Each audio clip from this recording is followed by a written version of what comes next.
Everybody seems to be either incredibly excited or vilifying AI and saying that it is going to take over everything. It is going to mean you're out of a job. You won't know how to keep up. And I think most people have it wrong. I think in the future, there will be billion-dollar companies made with one person and an army of AI agents underneath it. And I don't think I'm alone in that. I think you can make a ton of money with AI. But I think you got to remember that this is not a human. It is a tool for humans. And that is how you win and make more money than ever. Welcome back to the Big Deal podcast. I'm Codie Sanchez. And this week, we're going to do something different. I'm going to walk you through how I think AI is making me 2 to 3x more productive, more profitable, more successful, and how it's working so well that I hired a full-time employee, this guy, whose name is Chadwick, to integrate AI into everything we do inside of our business. Let's get into it today. A bunch of tactics about how you can do this exact same thing. You guys ready? Let's do it. All right. First, I want to talk about whisper flow. This is super cool. I don't know about you, but I actually really don't text very often anymore. I almost do all voice to text on my phone. I'm like that annoying person that's always voice to texting.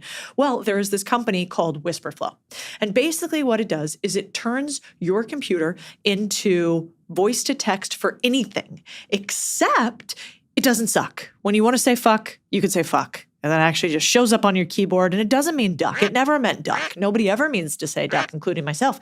You can just be a little smarter with your voice to text. And so it's pretty incredible. Right now, all I do on my computer, since I already downloaded Whisper Flow, I think it's like $4 a month or something, you guys. If I wanted to type something out for it, for instance, I would just press FN on my little keyboard. And I would say, okay, I would say, let's say, I would hold down FN and I would say, hey, I'm right now on the Big Deal podcast. And Codie's saying she can make me a ton of money with AI. Are you absolutely positive about that? Can you please tell me? And then you're going to see what it writes. Well, what's fascinating about this is a couple different things.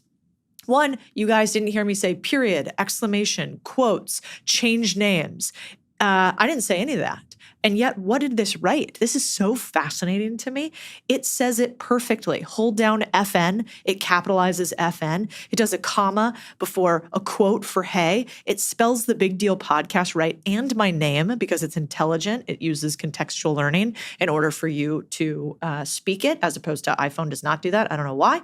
It also has the right punctuation throughout. And I pretty much use this nonstop. I use it also in my email. So I think this makes you anywhere from 200 to 300% faster in how you type. No longer will you actually have to be a quick typer. If you're older, like my dad, who kind of types like this with his little fingers far away from his phone, he in the future won't even need to do that. He'll just hold down FN, say whatever he wants to say, and send it out.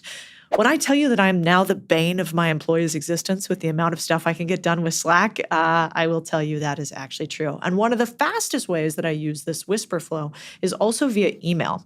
So I want to get into my second favorite AI tool right now. This is called Superhuman. And Superhuman I've been on forever. It's an email platform, so it kind of lays on top of whatever your email it is. Doesn't mean you have to get rid of Gmail or Yahoo or whatever the kids use these days. It's just a layer. And you can forward all your emails to it. I forward like 4 or 5 emails to it because I have lots of different variations of my email. And it's brilliant. So what you do is basically you do everything by little commands on your keyboard. And I'm an ex-finance gal, so like I love it. It's called a shortcut. I love a finance shortcut. So you open up this like database in here basically, or this command center, I should say, with Command K. And in it, you can see that you use one letter to do just about everything. If I want to mark something done, I go E. If I want to send a template, well, look, I can compose something and have them say it. If I want to use a snippet is their way of saying template. It saves all my old snippets right here, so I can just insert that. If I want to go to, hey, I don't actually want to prioritize something, I can have custom ones that are exactly and only for me. So I really like this Control K. I also think that it's really important with something like Superhuman. We get inundated by email. And there's a reason why, like, for instance, I don't ever go to LinkedIn anymore. I don't know if you guys do. I don't know if anybody uses their LinkedIn DM inbox. I sure don't. And the reason I think is because there's no ability to curate anymore. And so with this, what I love is I get to inbox zero all the time. And when you get to inbox zero in Superhuman, it's like this beautiful, it's so rewarding. You have like this image that comes across. It's a little field of flowers. Also, it has all my calendar things in it really, really quickly. Those can come on board. I have my assistant go through and clean all of those. It has any invoices and payments. I sort of categorize everything in here. So anyway, I'm a huge fan of Superhuman. They now have AI where they have like intelligent communication. So if I wanted to compose a new email, I'd just press C. Then I could go ham. And if I wasn't going to use FN, which is my favorite now with Wisterflow, and I was going to actually write something, it might be like, hi there, I wanted to, and do you see how it starts to fill in my sentences? So before I'm even finishing it, it's filling out the wanted and to, and so it's allowing me to skip a bunch of words. I wanted to, follow up, and then it gets me on this. Well, that is exactly what I wanted to say next. So anyway, I really like Superhuman. Again, we're not sponsored by any of these people. Also, if you're a founder, this is a little bit of a asterisk side note, their onboarding sequence is so good that I make every one of my portfolio companies look at it. So I highly recommend Superhuman. They also have this thing over at the side, which is kind of cool. See here, like on the side, if you aren't watching this on YouTube, and if you are, you should subscribe because we're going to be coming out with so much good stuff. And we get to bring on better guests when we have more followers who subscribe. So I'd love you to make sure you hit the subscribe button. But on the right-hand side, what it also does is it auto-creates a profile for everybody who's pinging you. So it's like, hey, here's Codie's LinkedIn. Here's Codie's email. Here's Codie's website. Here's Codie's Twitter profile because it knows that that's who I'm emailing right now. I think it's super, super cool. So let's talk about what we do with ChatGPT at my company. Lots of people are doing lots of different things that I think is awesome. But there's a couple things that have been really, really useful for me. First is I created a custom Codie IG content creator. Well, I didn't create it. I had Chadwick create it for me. And these custom GPTs, what they basically do is they're like little smart robots online that keep all of the learnings that you put inside of them, and you can direct them towards one thing, sort of like an operator. So in this instance, this little chat GPT is only for content creation. And I trained it on my voice, everything that's on the internet, all of the things that I've created in order to help me prompt better. So for instance, it auto gives me some prompts up front, but it's like, what are some meme angles for a finance brand? So I might put that in there. And I might say, what are some meme angles for a finance brand? It's going to start talking about it. It's going to create carousels, memes, infographics, cash generating reels. Like, yes, please, in the tone of Codie Sanchez, please create me some finance memes that would be great for Twitter. And then I hit go.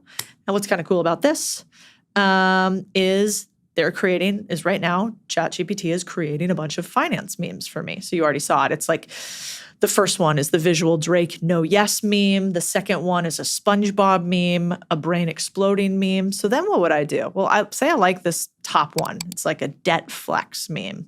I just copy and paste it and say, please turn this into a visual meme for me that fits for Twitter. And then it's going to create an actual visual image for me. And what's pretty cool about this is that it doesn't take very long. It'll spin up something for you unique. And while that is working on that, I might go over to Perplexity, for instance, and start doing research for something else that I'm creating. But for the cost of like a couple lattes a month with ChatGPT, I have somebody who historically, I would have had to pay thousands of dollars a month in order to create visual content for me and come up with memes. And now I've got that happening with ChatGPT Live, which is so wild. So while it's finishing the meme, let's go over to Perplexity. Now, you could just have ChatGPT. That's totally fine. I like Perplexity because Perplexity, I think, has some of the best research out there. So for instance, I like to know what's going on in the markets. I'm sitting in the, markets capital of the world, New York City. And one thing that Perplexity just added, which is super cool, is they've created their own Yahoo Finance inside of Perplexity where you can download all the data, and it has completely replaced what I used to pay money for on my Yahoo Finance subscription. In here, I can create my own watch lists of stocks that I want to watch. There's just some filler ones in here right now. I can also create in here all of the financials of a company. I can drop in and have Perplexity analyze them for me. So let's say you're an investor and you want to go down Tesla because there's nothing going on with Tesla and Elon these days. And I want to break down really quickly what's happening in this space. I can, just like Yahoo Finance, it's all in one place. Plus, it can save the things that I think about it. So I like Perplexity a lot for that. Perplexity is also my go-to for like random research deep dives. So let's say, for instance, I'm going to go back to Perplexity homepage. I really like to use it for frameworks for my business and creating like data and tables for my frameworks. So let's say I say right now, at our company, we have something called the 3 C's, which is how we determine if a market is useful to go into and will make money. The market has to have cash, curiosity, and a crowd. And if we have those 3 things, then we think it's a market worth going into. Can you please write me up a quick brief about this idea? Show me a database or table with this idea in it and some examples of what could be a good sector to get into with this framework idea. All right. Now, that would have taken me a long time to type, but since I didn't have to type it, I just whisper flowed it. It's creating it right here. I mean, look at this, you guys. This is out of control. So underneath here, we got the 3 C's. That's my proprietary framework. That's Codie's ideas in her head. But look, it flushes it out. It gets all the grammar right. Everything's bold, where appropriate. And then it actually gives me a table, which I'll probably have to manipulate a little bit, that says like, all right, health and wellness, cash, spending power. So do people have money in this space? Well, yes, there's a lot. Is there a lot of curiosity? Yes, we want to be hot. We want to be healthy forever. Is there a crowd? Yeah, we all got bodies. We got to take care of them. Have the 3 C's been met? Yes. And then it gives notes over to the right-hand side. This would have taken a long time to do it before. And then it even gives one at the bottom that would be maybe a bad one. It says fax machine sales. Well, cash spending power? Not really. Nobody's using those things anymore. Low. Curiosity? No, that's low. Nobody cares about that. Crowd, market size? Very low and dying. And then finally, is the 3 C's met? No. And so now we have an entire framework that's spun up with Perplexity, and I can take this and put it into my business SOPs and say, hey, investment team, I don't want you to bring me deals unless they fit these 3 C's. I can take it to our scaling workshop and say, hey guys, I want you guys to run your business through this framework and let's see if we think that you're in the right market. I love Perplexity. I think it's like having a researcher at your fingertips that I used to have to pay like $150,000 a year from some of the brightest schools in order to come up with consultant level feedback right here. I want to do one other one for you guys. Let's say right now that you're like, I don't know what my competitors are doing. We have another podcast you should go back and listen to that's all about pricing. How do you price things? How do you name your price? And so let's say you're like, I am competing in a certain space and I want to know what my competitors are doing and what is the right cost. So I might say, hey, I own a commercial landscaping business in Austin, Texas, and I don't know what pricing tiers I should offer, and I don't know what my competitors charge. Can you put together a database or a table that shows me what my competitors charge and how many different pricing tiers I should have offering what? Okay, Whisper Flow's hooking me up. I'm hitting send, and this thing is rocking and rolling. Now, while Perplexity's thinking about that, you know what I'm going to do? Oh, no. I'm going back to the to ChatGPT, and this is one thing with AI that's true. And it says it can't turn the visual, remember the meme that I asked for, into what I asked for because it is a violation of our content policies. I mean, I think that's a little ridiculous. Everybody uses these, but the chat GPTs have to be careful about violating any IP. And so sometimes that doesn't work. So what might I say instead? So let's say that I take this second one and I'm like, all right, the BizScout plug. I'm going to say the same thing. I'm going to say, can you please turn this into a visual meme for me for Twitter? And we're going to see if that rocks and rolls. Then we're going to go back to Perplexity and look what we got here.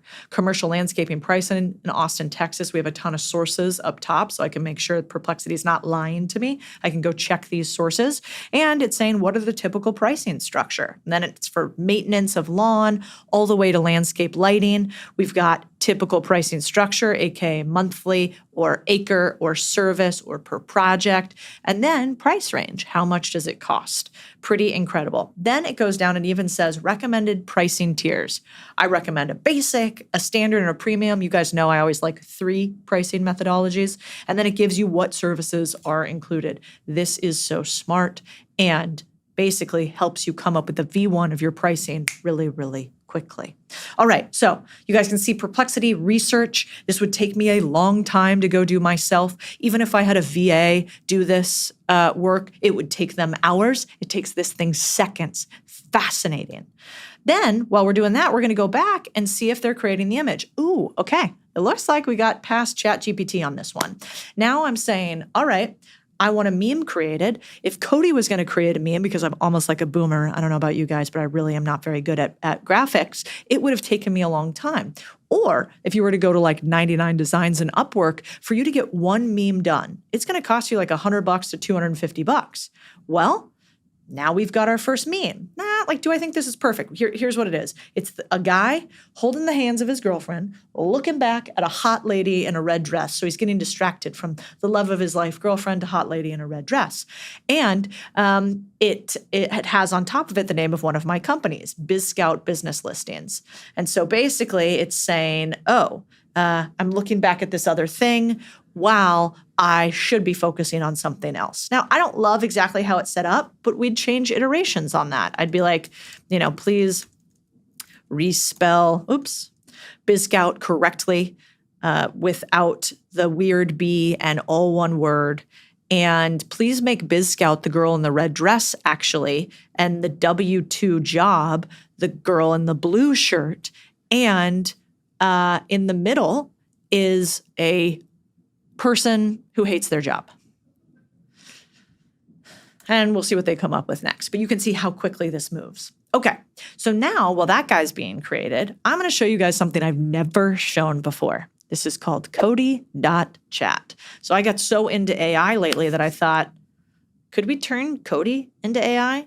So I had my AI guy spin up a Codie AI, which is like turtles all the way down. This is so macro. And look at this. So basically, you can literally text me or call me, voice call me, and we can talk about whatever you want to talk about in business. You see this little website we got here. It's Codie.chat. If you guys want to go check it out, it's free.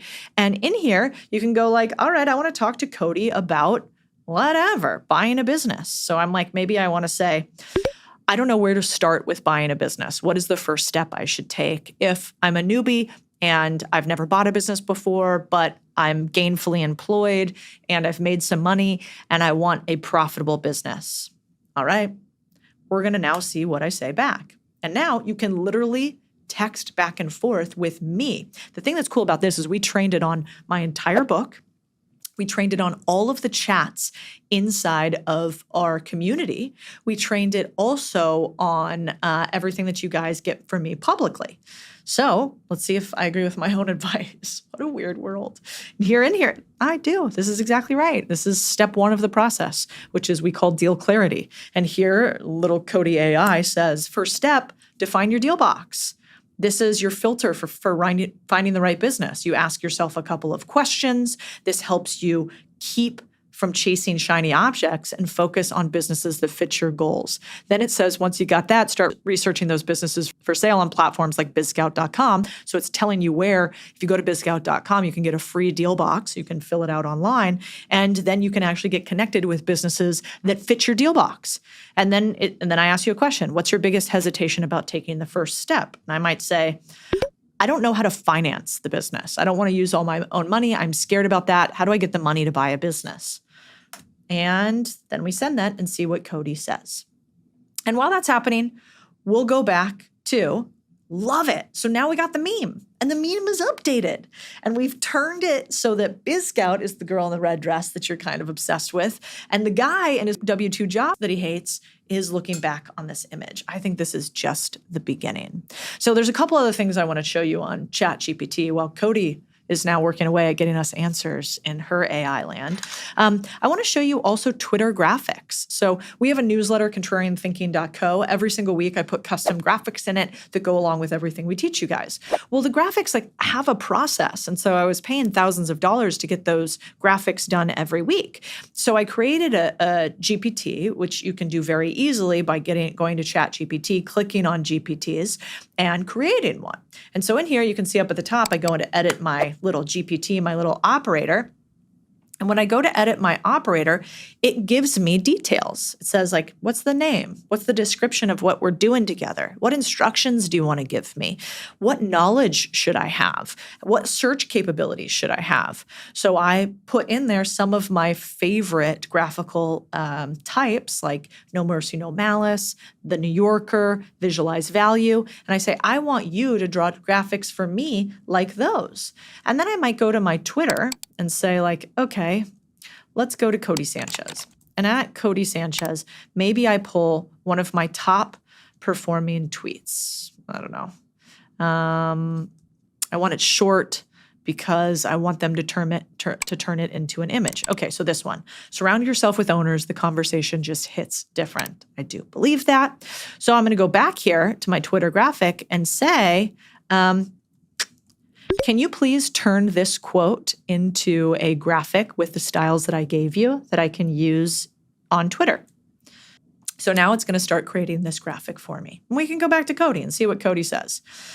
So it's interesting. I asked Codie AI how I could finance the business, and look what happens. I'm starting to answer your question. I'm talking to you about seller financing. I'm talking to you about SBA loans. I'm asking you what your comfort level is with debt. You are getting like real in-depth insights from somebody for free fast.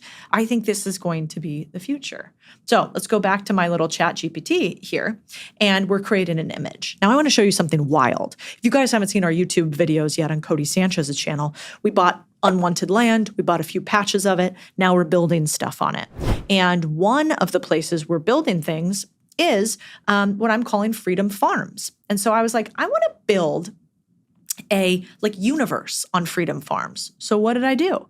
I went to my buddy ChatGPT. I came up with a name called Freedom Farms, The Rooted Realms. I came up with a cool logo. I wanted it to be like nostalgic, like Narnia meets Lord of the Rings meets American folklore.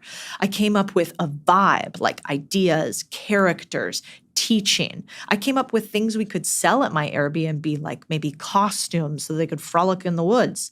Then ChatGPT came up with for me, hey, how could I make this place sort of magical? If I want to have a location with like tents on it and I want to have an RV park and it's by a river, how can I make the activities magical? And so on it, I'm going to have these little like fairy gnome farms. I had them create something I think this is a cool idea. Wouldn't you guys freak out if you went to an Airbnb? And any other nerds back in the day, did you guys like Narnia? I love Narnia. There was like the Lion, the Witch, and the Wardrobe and Narnia. And in the Lion, Witch, and Wardrobe, there's like this wardrobe that opens like this and you step through the closet and all of a sudden you're in Fantasyland. Well, I wanted to have one of those open and then the back was empty and you walked through it like on a trail. And so my buddy ChatGPT created that for me. It also created some ideas of like painted rocks I could have, like ancestor lands. But if we want to get real crazy, it came up with an entire storyline about native animals to Oklahoma, turning them into a fantastical cohort of beings. It gave me names for the tribes. You know, the Tharnan were the mammals. It even gave me a tagline, from root to fang we endure. Then I asked it to take all of the ideas that it gave me and turn them into images. And so it created an image with all of the local Oklahoma flora and fauna in it. And I did that for reptiles and I did it for mammals. I will say, like, it's not perfect. So if you go on here, there's like a snake that is actually just what appears to be a donut snake. You know, it's like it's an Ouroboros, actually. There's also something on here that is called the 5-lined skink that looks like a dinosaur. So like there are some parts of this that aren't perfect, but for 30 seconds and $0, I think it's incredible. Okay, let's go back to ChatGPT. So my quote was, surround yourself with owners. The conversation is just different. And here I think it thought that I was talking about a real estate perspective. So it created a dude who has a house as a head, but incredible. Now I'm just going to manipulate until you get what you want. And I'll show you what this looks like in another area. So if you guys are on my Instagram, I created these little Codie cute girls. I guess they call them brat dolls. These little brat dolls in Codie version, I had them take images of me and quotes from Twitter and then recreate these images. And you can see them. One prompt, my quote, a chick that looks like me, and all of a sudden, we're starting to get these images of Codie. And we went back like crazy. I mean, we've got Codie saying, regret is a greater disappointment than failure. We have like 3 iterations of it until I got to one that I thought wasn't too slutty, because brats are a little slutty. Also, they made me a thickie to start out, as my husband would say. I was a little thick in this one, so I didn't love that one. Anyway, I did this again and again for a bunch of different quotes that were my favorite ones. And inside of an hour going back and forth, I had like 15 cartoon images of myself. I think that's pretty incredible. So today, I think you should realize one thing. AI is here to make you more money as long as you use it and don't get used by it. You know what I'm not doing on ChatGPT? Making it my friend, giving it a name, making it tell me nice things and compliments. I was on a girls' trip actually, where there were 12 of us women or something like that, and something between 8 or 10 of them kind of made a joke that they were like in a relationship with their ChatGPT AI, and I was like, that's not that funny. No, you're not. You're not in a relationship with something that doesn't push you at all, that only says what you want it to do, that is a one-way street, that is called narcissism and ego, and not actually what a relationship is, which is 2 humans battling together to become better. You should use this as a tool. This is not a friend. AI is not your friend. It is there to help you. AI cannot be your friend. Why? Because it can't have your same life experience. A friend is somebody who can sit there with you, who can travel through time with you, who understands what it's like being human, who understands your perspective, and will tell you the difficult things when you need to be told the difficult things. And so I think you can make a ton of money with AI. But I think you got to remember that this is not a human. It is a tool for humans. And that is how you win and make more money than ever. I hope you guys liked this Big Deal podcast episode. Let me know. It's totally different from anything that we've ever done before here. But I've been using AI so much, and I've been hearing all these people feeling scared of getting left behind by AI. So this video was for you. Until next week. Oh, make sure you subscribe so we don't let the AI bots take over.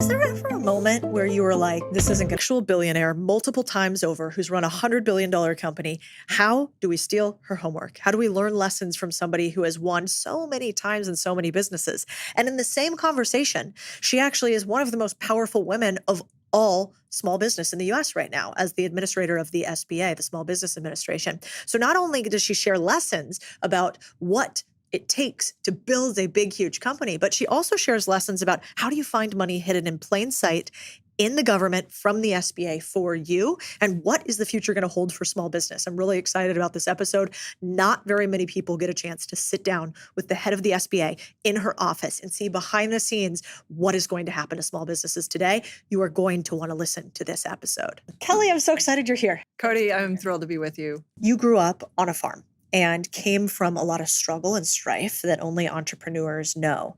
Can you tell me about that time? Well, it was incredible to grow up on a family farm. And at the time, I grew up in a house that had no upstairs heating. So we'd wake up in the morning in the winter and there would be frost inside the windows. But we never thought that was anything that would be different or wrong with that. We just had electric blankets that we slept under. But I saw how hard my family worked and I was inspired by it. I saw my grandmother writing the commodity futures prices on the Formica countertop. And then when my grandfather and dad would come in for lunch, they'd look at the prices and go back out. And that's where I first got my interest in finance and markets. And I saw my mom and dad building their trucking company together and dealing with the Interstate Commerce Commission filings and the paperwork. And I saw our truck drivers coming over to collect their paychecks while my mom wrote them out. And it really impressed upon me that, wow, they're providing livelihood and they're building something for people, that people are coming to us asking them to haul loads of grain off their farm, not just our farm, but theirs. And my parents sponsored the softball team in our small town. Like I saw and what other small businesses did. And so I also saw how the toll it took on my dad, like how hard he worked, 20-hour days planting crops or baling hay, just the hard physical labor that he did it out of love for us. I mean, he wasn't always able to be at our sports games, and that was totally understood by us. Like that made us tougher. We could come home and say, Dad, we won the game. Here's how it went. And he's like, well, I won the game for you guys today too. And it gave me a love of work. So I worked in the fields growing up a lot. I worked in our cattle lot. I showed cattle in 4-H. I learned to sew my clothes because if I wanted a nice graduation dress or a dress in college for a formal, I would sew that. And then, all the way to, getting waitressing jobs to fill in for high school and college expenses, and having that experience working in small businesses, waitressing, working in retail stores. And that gave me such a strong, well-rounded experience. That's why I'm so honored to serve at the SBA, to serve the small businesses that I know firsthand what they mean on our main streets. So good. I also think I've met a few farmers, and you guys are totally better at Wall Street commodity trading than the best suits and ties. I mean, I think the drawl is always the giveaway. That's when I know I'm in trouble, because they give me a little, well, hey, I don't know about that. And then they know about that. So I got a lot of respect for farmers. Well, they have a lot of skin in the game. I mean, nothing like having thousands of bushels of a cash crop on your hands to force a decision. One of the things I was curious about is you and your husband have run multiple businesses together and seem very aligned. What's the secret to doing that?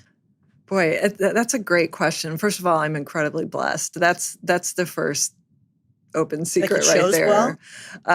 Well, I am so blessed to have met him at a time in my life when, things could have gone either way. I thought, I've been moving around the country for 10 years, taking increasingly more responsible jobs. And I thought coming to Atlanta was going to be another stop on that career trajectory where I was working to find my fitting. I'd just gotten my CFA and had worked in private equity, had worked in as an equity analyst, and then was interested in doing investor relations. And I ended up joining the executive leadership team, ultimately working my way up to that.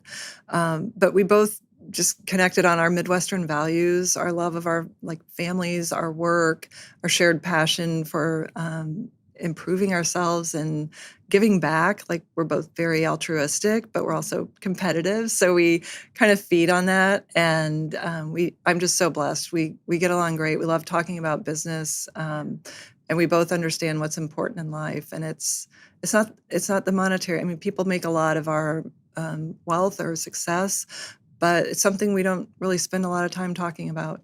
Interesting. Yeah, you're not very flashy. Yeah, I drive a Kia Telluride. Get out of town. Yeah. Really? You don't want to roll up in the Lambo? Made in Georgia. Well, I'll admit I do. I have a Porsche, and I do love, and because when I was 11, living on our farm, a guy in a Porsche came driving up to drop off something for my dad from a grain elevator. And I was like, what is that car? And when I found out it was a Porsche from age 11, I always wanted one. So, I do think it's beautiful engineering and they go fast, and I love racing and all that. But I'm most comfortable just driving around town in my Kia Telluride, made in Georgia. I love that. Also, I'm a bad driver, so I shouldn't be trusted with nice cars. So I'm into that. Okay, so you chose well with your partner. And the only reason I want to ask one more question about partnership, because I think, at least for me, I work with my husband. It's the best thing that I ever did, and also the hardest. Like our first year working together was really, really hard. And I wasn't sure we didn't make a mistake at first. I was like, oh my gosh, can we really do these two things? And now it's a gift that I feel like was taken from us as society. Like it was bad to work with your family. It's bad. It's nepotism. It's all these things. And I think that was a giant lie. And instead, it's really beautiful to get to build with your family. Like, what do you think? And what advice would you give some young man or woman out there that could learn maybe what partnership is like in business and love and marriage? Yeah, I mean, it's incredible. It is such a gift. And I saw my parents working together on our farm every single day, building my dad's trucking company together. My dad started it the year I was born after he got out of the National Guard. He'd learned to drive a fuel truck in the Guard and thought, okay, I'll add trucking to our farm, which was transformative for our family, just particularly in the lean years of farming where negative cash flow. And so I saw my mom helping my dad build that business and how amazing it was to have a family that all worked together. And now we're on the 5th generation on our family farm. It's incredibly rewarding, the pride and the ability to work through the challenges together. I think it's something that our country is a little bit lost. And you've pointed that out. I've heard you talk about like 80% of people in America in the 1800s were small business owners, and now it's 6%. And I think that's tragic. And I really appreciate all the work you do to encourage entrepreneurship, even though back on the farm and in the small town I grew up in, everyone was an entrepreneur, but we never knew that word. Yeah, right. It was just everyone felt like they did what they did because it was their calling. I think one of the interesting parts about you is you have built all these really big businesses previously, cross sector, and yet you started really without a lot, which I'm sure small business owners can relate to. They might hear how big your businesses are and not think that you understand what it's like to be a little guy. But was there ever a moment where you were like, this isn't going to work, I'm totally going to fail, and we're going to lose everything? Over and over and over. That is essentially like it's the setbacks and the rejection that I remember more sometimes. That's what always fueled me. And Do you have a big juicy one? Oh my goodness. Well, from my earliest time in my career, I mean, I applied for jobs I didn't get. I went back and got those jobs. I've never accepted rejection. I've been tenacious about it, but I've also had huge setbacks, whether it's in working on deals or working on businesses that we thought that was the end of the opportunity. And just kept going. And I think it comes from really how I was raised. I mean, on a farm, you are raised in that situation. You don't have any guarantees, and you figure it out, and you work hard until it's done. And I think just that tenacity really saw me through a lot. And certainly building a career from Wall Street now into the cabinet, from rural America. I think that just really taught me to dig in, keep going, keep learning, and keep the curiosity about how things work, and keep asking questions, and never accept the first no. Yeah. Yeah, you seem like when we were talking kind of behind the scenes, you're like, I like it. I want to be in there. I want to be like making a difference.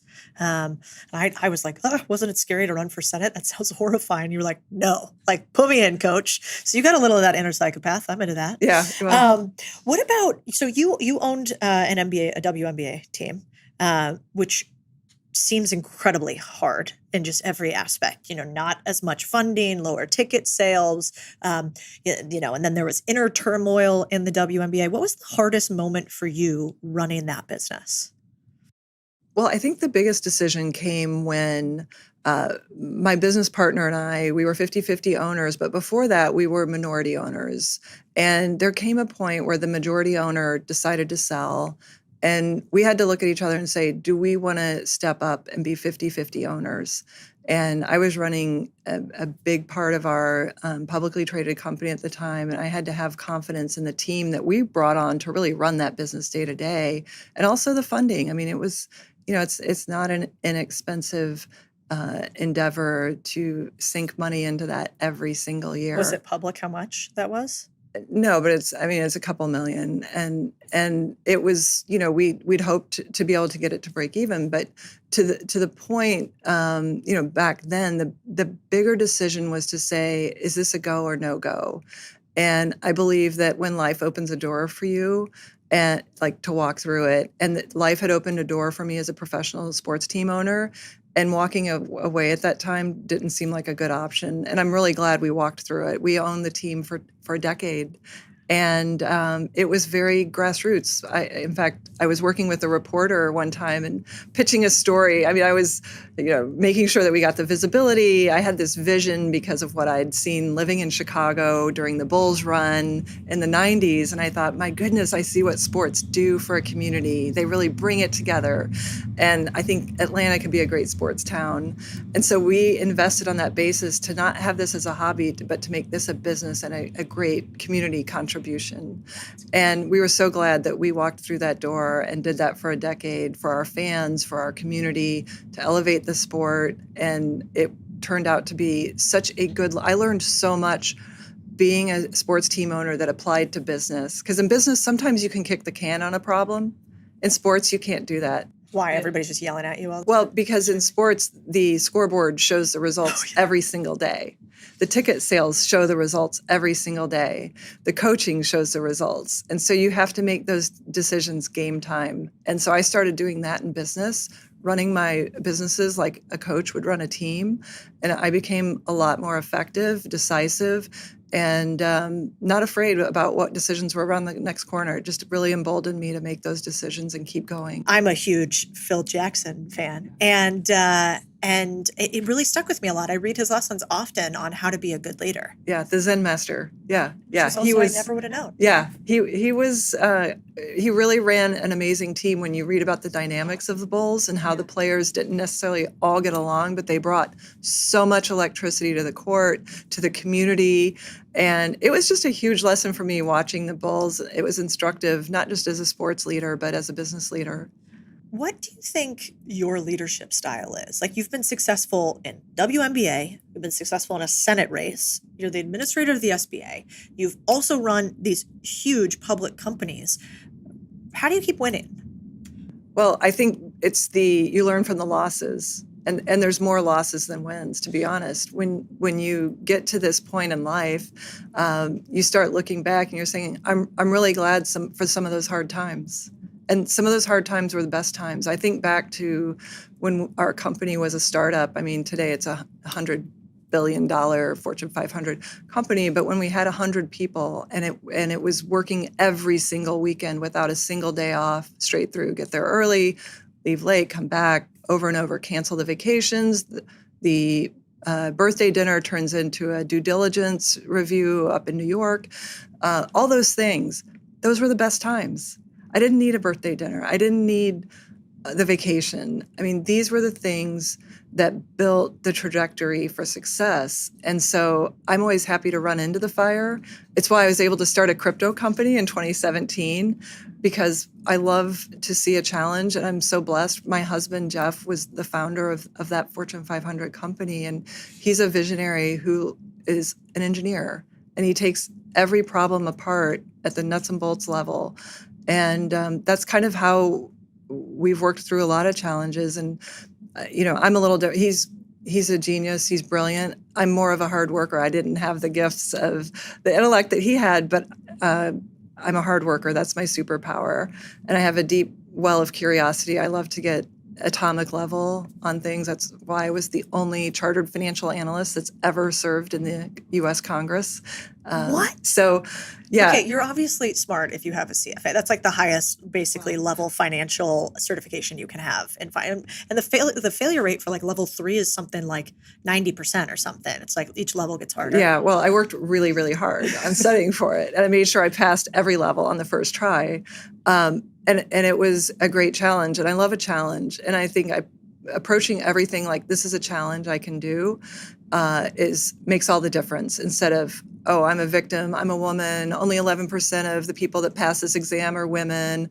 I just said, I know I can do this. So I think accepting everything as a challenge as opposed to saying that it's all stacked against me makes all the difference. Definitely. Yeah, there was a quote I was reading the other day. Somebody asked Michael Dell, they were like, Michael, how much did you work during those first, few years of building your company? And he was like, I worked all the hours. And so I think, is that what it takes to build a multi-billion-dollar company? Is there any way to build it with a 4-hour work week, a lifestyle business? No. And why would you want to do that? I think part of the journey of life is creating and building and being with people. I mean, we haven't really talked about the people element. The most fascinating part of what I've experienced over my 30 plus year career is interacting with people, learning from them and what works, what doesn't, how to succeed. And that doesn't come from just doing deals. That comes from experience at the negotiating table, walking away from it, coming back to it, having the discussions, whether it's internal within our own company. We used to promote internal dissent and debate. And then we'd make sure we pressure test everything internally and had the fights internally before we exposed them externally. And, did things before we announced them. A lot of people love to run a company by press release and say, hey, we're going to do this and we're going to do that. No, we didn't do any of that. We would do the thing and then we'd say, we've been doing this for a month and our customers love it. So I think, walking the walk, not just talking the talk was so important. And it's about making sure that you have people that are bought into the vision for doing the work, not, taking the victory lap. Yeah. How do you foster dissent in an organization? How do you get people to like competing for the best ideas? Well, I think it goes back to the original question you asked me about what kind of leader am I? I'm a hands-on leader. I try to run as flat organizations as we can. Like we're all on the same team. Like the team first concept is we're all in this together. If you fail, I fail. And so I want you to succeed. And that's why I am really careful about the teams I pick. And, loyalty is important, but you're being loyal to me if you say, Kelly, I don't think that's a good idea. It's not disloyalty. I don't want to be encircled by yes men. I want people to say what you're doing is maybe not the optimal way to do this. Have you thought about this? And I may take it on board. I may not, but I'm like, thank you for letting me know. I'm glad we've had this conversation. And so I think just really encouraging communication and dialogue. I feel like someday communication is going to be a lost art within the business world. It does feel like that. But, and maybe that does go back to, sort of this, you've played a lot of games where you either won or lost publicly. Running a public company, got to have quarterly results, WNBA, nightly scoreboard. And so unlike a lot of people in the government, you're like, no, there are consequences to my actions, which is kind of shows across all of your businesses. So if you're talking to a small business owner right now who is worried about inflation and what's happening around them, what would you tell the people that you're about to see on the street? Well, the great thing about small businesses is they live in a very dynamic environment. And so I hear from them all the time as I travel across the country. And what I'm hearing is that they want taxes to be made permanent, the tax cuts to be made permanent. They want taxes to be low. They want regulations cut. They want fair trade. They're excited about the conversation we're having on making America produce things again, onshoring our manufacturing. And I also think small businesses need a focus on skilled workforce by education. I mean, we really need to look at our educational system and say, what are the skills and the trades of the future? And so that's critically important because so many small businesses can't fill roles, can't find the skilled workforce. So we're working with small businesses across that entire spectrum to make sure that they have the resources they need. Chief among those at the SBA is access to capital, which is our bread and butter, to help small businesses access lending through our partners in the private sector, your local community bank, or things like a credit union, and making sure that they have the lifeblood of their business, which is capital. Yeah. So do you think that you guys, as an administration overall, will small business owners get those permanent tax cuts? Will there be like a pro-small business environment? Because lots of people say they love small business. But do you think that is actually going to happen? Well, look, there's no bigger fan of small business than President Trump and this administration. And I do believe we're working quickly toward Congress having that 2017 Tax Cuts and Jobs Act extended, hopefully made permanent. That will provide tremendous certainty for small businesses to invest and grow and hire and drive our main streets. And I believe manufacturers and businesses of all kinds are really spring-loaded, just waiting for that tax cut to come through. But in the meantime, we're working really hard on deregulation because regulation, and in fact, the Biden administration passed $1.7 trillion in regulations, setting an all-time record by many multiples of massive regulation. That's a tax on small business, disproportionately on our manufacturers as well. Yeah, we were reading some statistics earlier about how that is somewhere between $8 and maybe some other people say $15,000 per employee by federal taxes on small businesses. There's a real regulatory drag, Yeah. it seems like. Yeah. And so, let's talk a little bit about the things we can control, because I think sometimes hearing about everything the administration is going to do, you're like, great, I'll keep working while we wait for that. So one of the cool things you guys have done is what I call like showcasing money hiding in plain sight. So the SBA obviously provides tons of loans to small businesses. What do you think most small business owners don't realize they have access to with the SBA that they do? Where is your like hidden free money? Well, actually, that's a great question. I actually think the SBA is not well understood. What we do is provide government-backed guarantees to private sector loans and loans that may not be extended but for that government guarantee. And what I love about these programs is they're self-funding. They're not taxpayer funded. When run properly with the right underwriting guidelines, these loans pay for themselves while generating access to capital for the small business, growing the tax base, driving employment. So it's a really free enterprise / private public partnership type thing that is unique in government. Usually it's government giving a grant. What we focus on is making sure that qualified businesses who can't get capital elsewhere can get them through the SBA, those loans. And that's what I'm really proud of, is that we're making these loan programs better and more accessible. Yeah. And so if you're a small business owner listening right now, like, is there any downside to going to your local SBA office and just saying, hey, I want to see if I could be pre-approved for a loan for X or Y or Z? Like, should every small business owner be at least meeting with their local SBA? Absolutely. So we have 68 offices across the United States at the SBA. And what you can do is start having those conversations. Maybe you don't need capital right now, but you need access to some of the counseling that we do through our small business development companies that really help small businesses build toward accessing capital or planning their expansion. And we can work across the federal government to connect them to other resources that, as you say, capital hiding in plain sight. Like, could there be other programs? The SBA also oversees government contracting. We have to ensure that small businesses get about 23% of federal contracts. And we have programs to help them onboard into federal government contracting, which I'll admit is not the easiest thing to navigate in the world. And we're trying at the SBA to demystify that and make sure that it's really small businesses that are getting that benefit. It's so good. So we'll put it in the show notes. You should definitely go to the SBA. We'll link where the field offices are. No downside to saying, how could you guys help me? And the entire job of those field offices is to give you resources. That's what right. They're paid to do. That's right. And we have lending folks in our offices that can help direct you to what those loan services are, or they may say, maybe what you want more of is more of the counseling side and working with our partners in that. Yeah.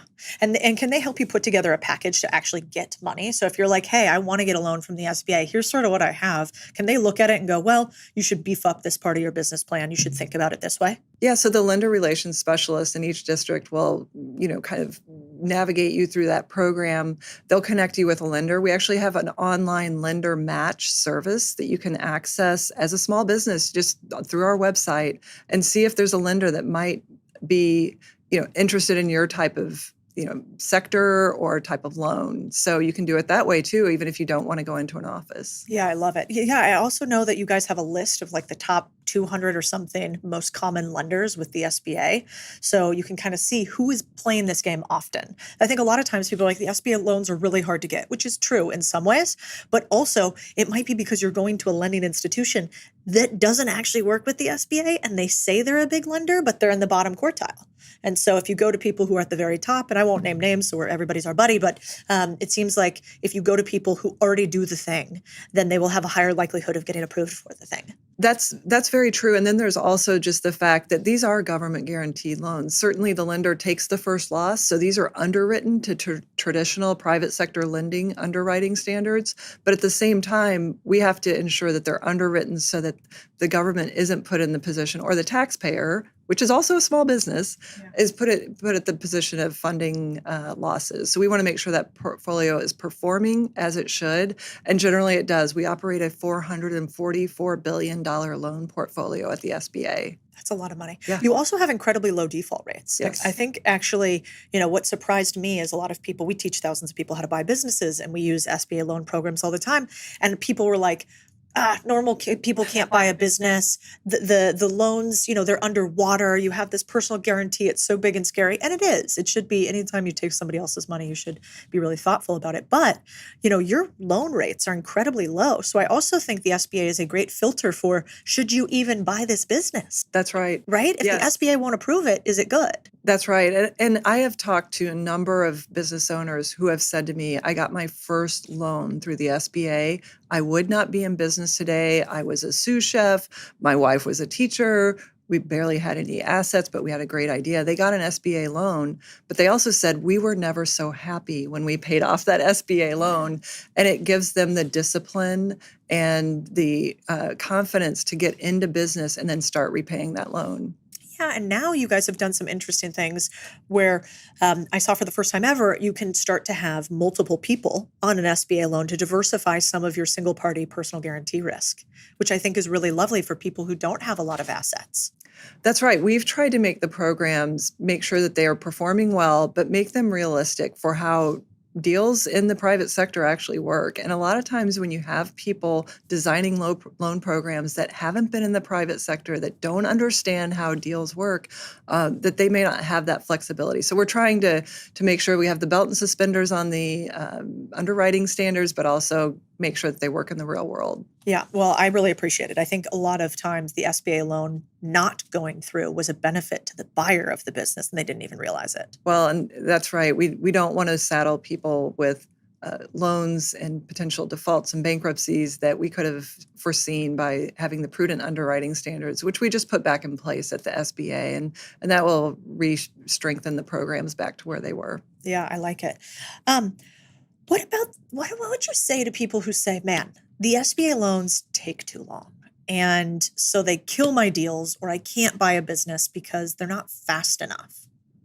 Yeah, I hear that, but I also think that is where we need to make sure that we have the right lender on the program, and that's why our lender match program was developed, to ensure that borrowers are talking to a full spectrum of potential lenders. But also we are being self-critical and looking at, where do we have too much red tape and bureaucracy, and how do we run this like the business that our small businesses have to operate. They have to do more with less. They have to navigate all kinds of bureaucracy. We should be the last place that they're encountering massive red tape. So we are taking a hard look at that. And we actually set up a red tape hotline at redtape@sba.gov to let our small businesses tell us, where are they struggling, not just in the loan process, but where are federal regulations weighing them down needlessly? Because I saw it firsthand when I was in the Senate. Like, there's a lot of focus on legislating and rulemaking and regulations. There's not a lot of focus until we got to DOGE about how do we roll some of that back. And President Trump is leading the charge on that again. He did it in 2016, eliminating multiple regulations for each new one. We're doing it again, at least eliminating 10 for every new regulation. And that's something that I think is picking up momentum, not just in the federal government, but in the states where there's also a lot of regulation. So let's look into the future. If they don't get access to somebody like you, now they get to sit and listen and hear from you on what is the future with this administration with small business, and what are some of the initiatives that you think are going to be really incredible for small business owners. One of the things I'm most excited about is our Made in America manufacturing initiative at the SBA, which amplifies President Trump's America First agenda. And what does that mean? It means we're creating opportunities in America that had been hollowed out from us over the last 3 decades, where we lost something like 70,000 factories. 5 million jobs in our manufacturing heartlands are gone. We can do that again in America. And I have been across this country going through factories and hearing from owners of, and these are small businesses, most manufacturers, 99% of them are small businesses. And they've been telling me, I have been fighting the notion that we can't make things in America for 2 decades. And it's happening. And I see it as tremendous opportunity for small businesses because they supply the larger producers with the subcomponents and the parts and the materials that they need. They provide the restaurants for the workers. They provide the retail stores. I think we're on the cusp of not just a manufacturing, but an America First renaissance in this country. And I hope everyone will be a part of it because I think if we can get the tax cuts done, the deregulatory agenda continuing to advance, we're really at the dawn of what President Trump says is truly a golden era, because for too long, people have underestimated the American worker and American industry, and we're getting back to that now. I get chills. Well, I'm so appreciative of your initiatives to push forward small business. I can tell because I've met with your staff and other members of your team that you guys are actually really pushing for the little guy.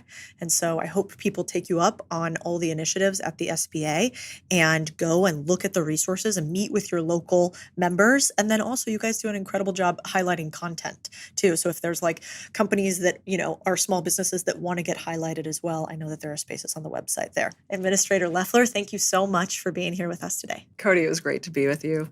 Thank you so much. My pleasure.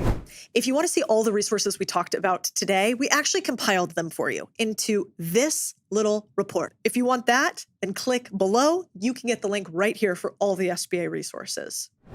If you guys liked this episode, wait until you see the one we have coming next. If you are not subscribed to the podcast, like apparently something like 60% of you guys are not right now, we are missing out. You guys are going to want to have a notification for the next podcast because we are going to find more hidden money and we are going to hear from more world leaders to see how you can change your life and your business. So make sure you hit that subscribe button. We called this podcast The Big Deal because you are a big deal to me. No matter how small your business is or how big your business is or how big or small your life is, you really matter. And I hope you felt that in this episode. We are here to make sure that you continue to have the thing I believe leads to more freedom than anything else, which is money. I think that's the lifeblood of small business, is making sure cash flow stays in. And I think that is the answer to freedom for most people, is when you have more cash, you can actually architect the world around you. And so I want to thank you for being with us in this podcast. It means the world to me. And I just want you to know that we do everything in our power every single week to make sure that you are still the biggest deal on this podcast. We'll see you next week.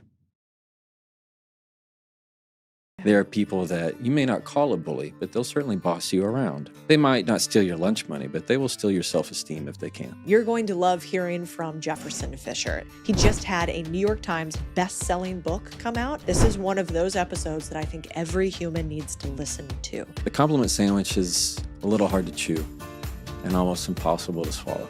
How do you handle a toxic person? If you're going to say something ugly to me and then I just let it hang, it is one of the most powerful moves you can make. Can you tell if somebody is a high performer based on the way they communicate? 1,000%. If you always get out of your chair to stand your ground on every little issue, your legs are going to get tired. Some people are worth getting out of your chair for, and some people aren't. Hello and welcome back to the Big Deal podcast. I'm Codie Sanchez, and this week's guest is amazing. You're going to love hearing from Jefferson Fisher, especially if you don't know what to do when you get insulted or bullied or have somebody say something to you that you think is disrespectful. You're going to love this conversation if you don't really know how to have difficult conversations. He just had a New York Times best-selling book come out. It's called The Next Conversation. The book is brilliant. And so I think you will get as much from this episode as I did. This is one of those episodes that I think every human needs to listen to. And the other thing I want to leave you guys with today is that if somebody has sent you this podcast, I think that's really special because it means they care about you. They want to communicate with you. If there is somebody that you want to communicate better with, that you care deeply for, I think this is a great podcast to share with just about anybody. What we've realized from watching the numbers is a lot of you all are also not subscribed. I know you're here listening to this podcast because you want to be better. People who want to be better Come here. People who don't are not part of our tribe. And so if you're not already subscribed, hit the button. That allows us to continue bringing you the best guests in the world, to ask the questions that you care about, and to have you be able to have content you can share with the people that you love too. Without further ado, Jefferson Fisher. But you seem really nice I met a lot of trial attorneys back in the day. I used to work in the mental health and Rule 11 competency court. Oh, okay. It was brutal. Not that nice of people all the time. You seem very happy and nice and well adjusted. Well, thank you. You can blame that on my parents. Yeah. I find that a lot of attorneys are nice. Yeah. They just think that that's what attorneys are supposed to be like. Yeah. Or do or be. So to me, that's, like you put on a suit and tie. Right? That doesn't change who they are. Yeah. It's their costume. It's their suit and tie. They feel like that's who they have to become. And so a lot of them I am personal friends with, and they are great.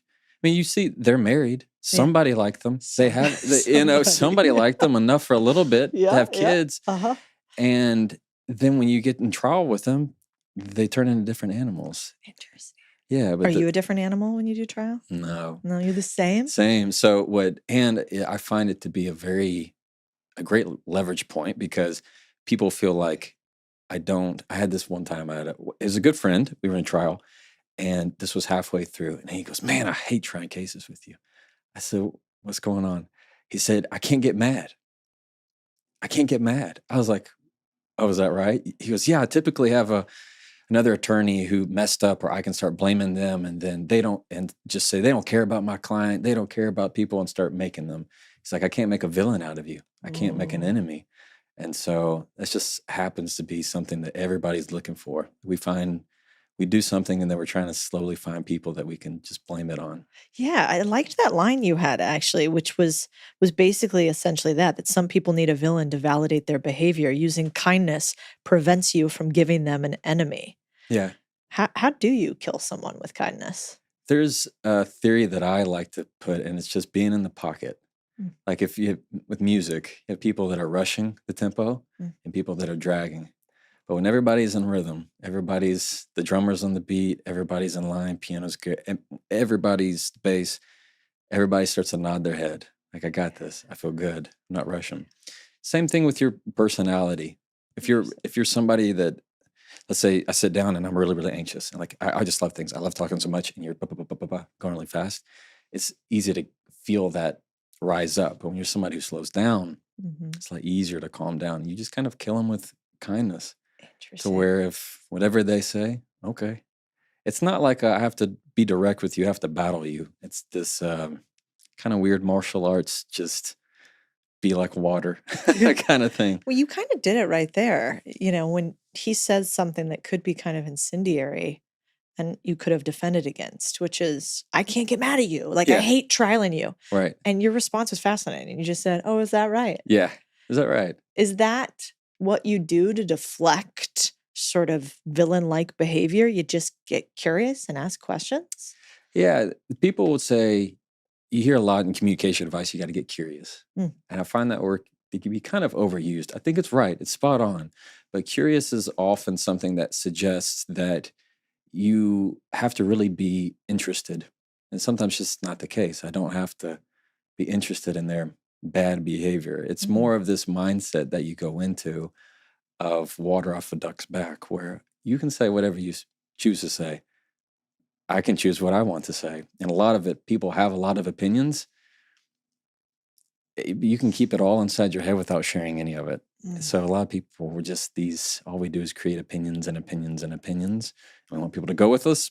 But I think the real power is just understanding you need to have fewer opinions and even fewer that you share. I feel like on social media, that's all we tend to do. But yeah, making yourself an easy target is also making yourself a villain for somebody's behavior. They want to blame it on you for making them behave a certain way or something like that. So it's really being able to not mind, because people feel like just because you said something, I have to have an opinion on it, or just because you said something, I have to throw it right back.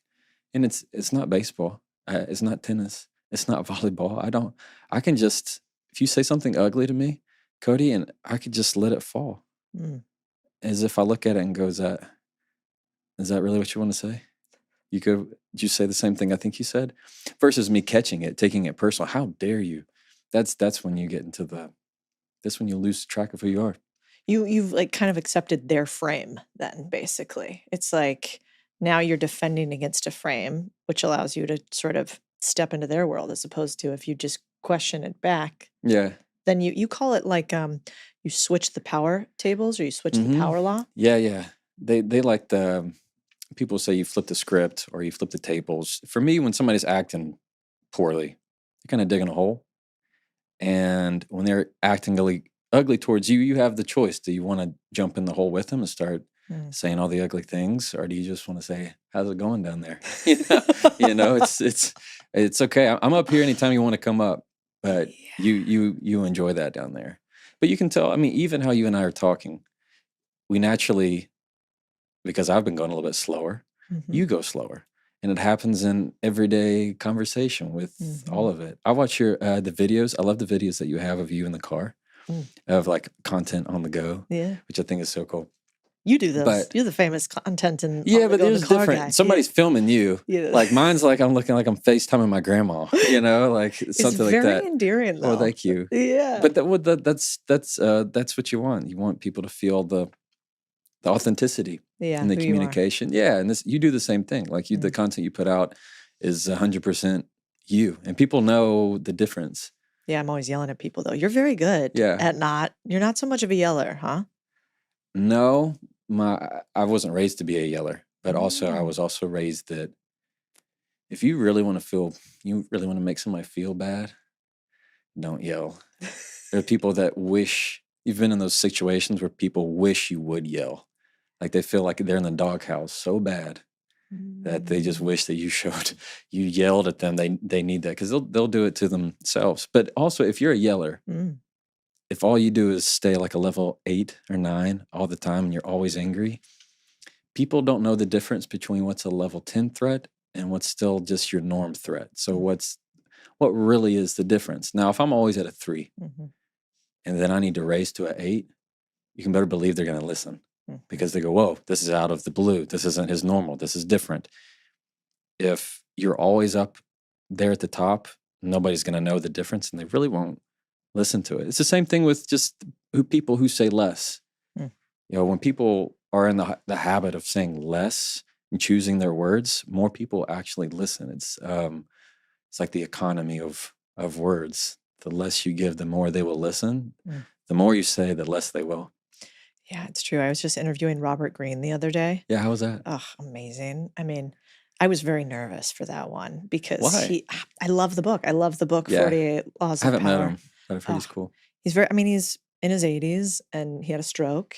Yeah. And he moves real slow, right? But he has this huge brain, and he's very thoughtful on each word. And he's not playing any games. He's not really trying to make you like him. He's not. Well, he's 80, right? I wouldn't either at that age. We hope not. I hope by then I kind of don't care. Yeah. But he has what I like about him. But you do a lot of it in just your own style. Is he says sort of the quiet part out loud. And he's honest about human nature. Yeah. And then he uses all of these examples through history in order to overlay it. I don't know. Have you ever read his book, the hard copy of the 48 Laws of Power? So I have it, and I know enough of it, but I haven't studied If you it. open it, I wish I had. He gave me his example of it, but in all the margins are sort of like these notes that he writes. It's cool in the book. It's almost like if you had taken your book and then everything that was in your book, you had put your thoughts about your writings in the book. Yeah. And actually written it in there. Oh, that's and it's all in red, and it's these quotes. Like there'll be a little Machiavellian story. There'll be a little story of Churchill. Is that the one where the binding of it has one side it's his face, the other is Machiavelli? Yeah, yeah. Okay. It's very thoughtful. I just left. I just got here from Bastrop from Ryan. Yeah.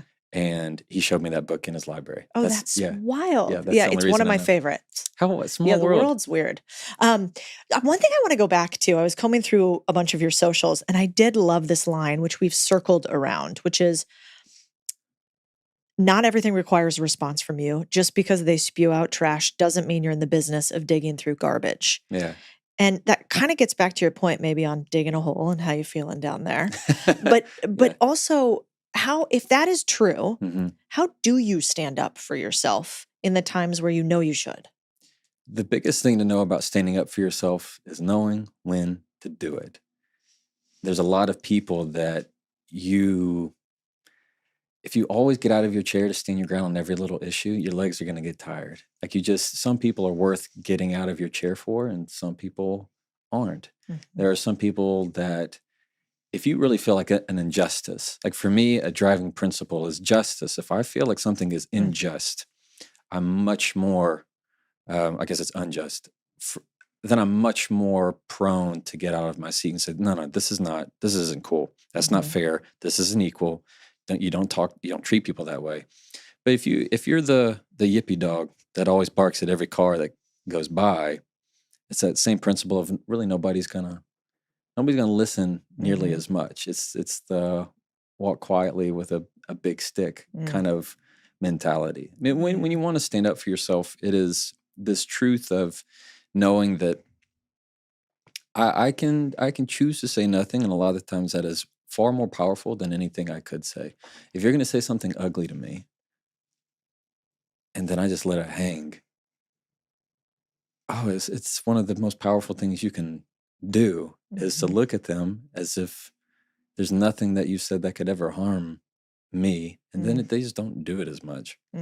You're telling them it's not going to be fun for you if you go down this road with me. Interesting. Where did you learn that? A lot of it is my upbringing. So in the book, I talk about I'm the oldest of four.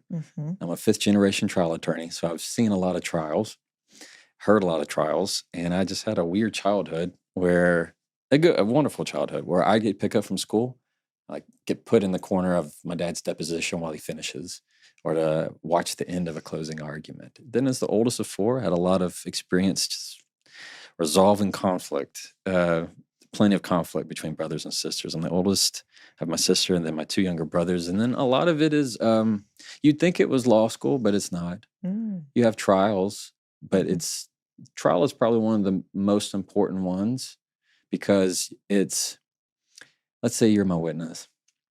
And let's say you're against me, you're adverse, and I have to cross-examine you, meaning I have to prove that you're wrong on something. Now, as you already know, there's another attorney who's going to be ready to jump in and object to every question I have. You have a judge that's going to roll in the evidence if my question passes. You have a bailiff, court reporter, and then there's probably 12 people, if we're in district court in the state of Texas, that are going to all be listening to everything that I do. And it's not so much the question I'm asking, it's how I'm asking it. So I could be saying something, and let's say the other person objects, judge rules against me. If I act like I'm really upset about it, they're going to think, oh, that's bad for his case. If you say something and I act like it really hurts me and I get mad, like, oh, that's not true, they're going to know, oh, this is actually bad for his case. It's this way of processing information with the understanding that there are other people in the room. Even if you don't know it, even if you're not seeing it, there are other people that are always paying attention to what you're doing. So trial almost sounds like it's like communication poker.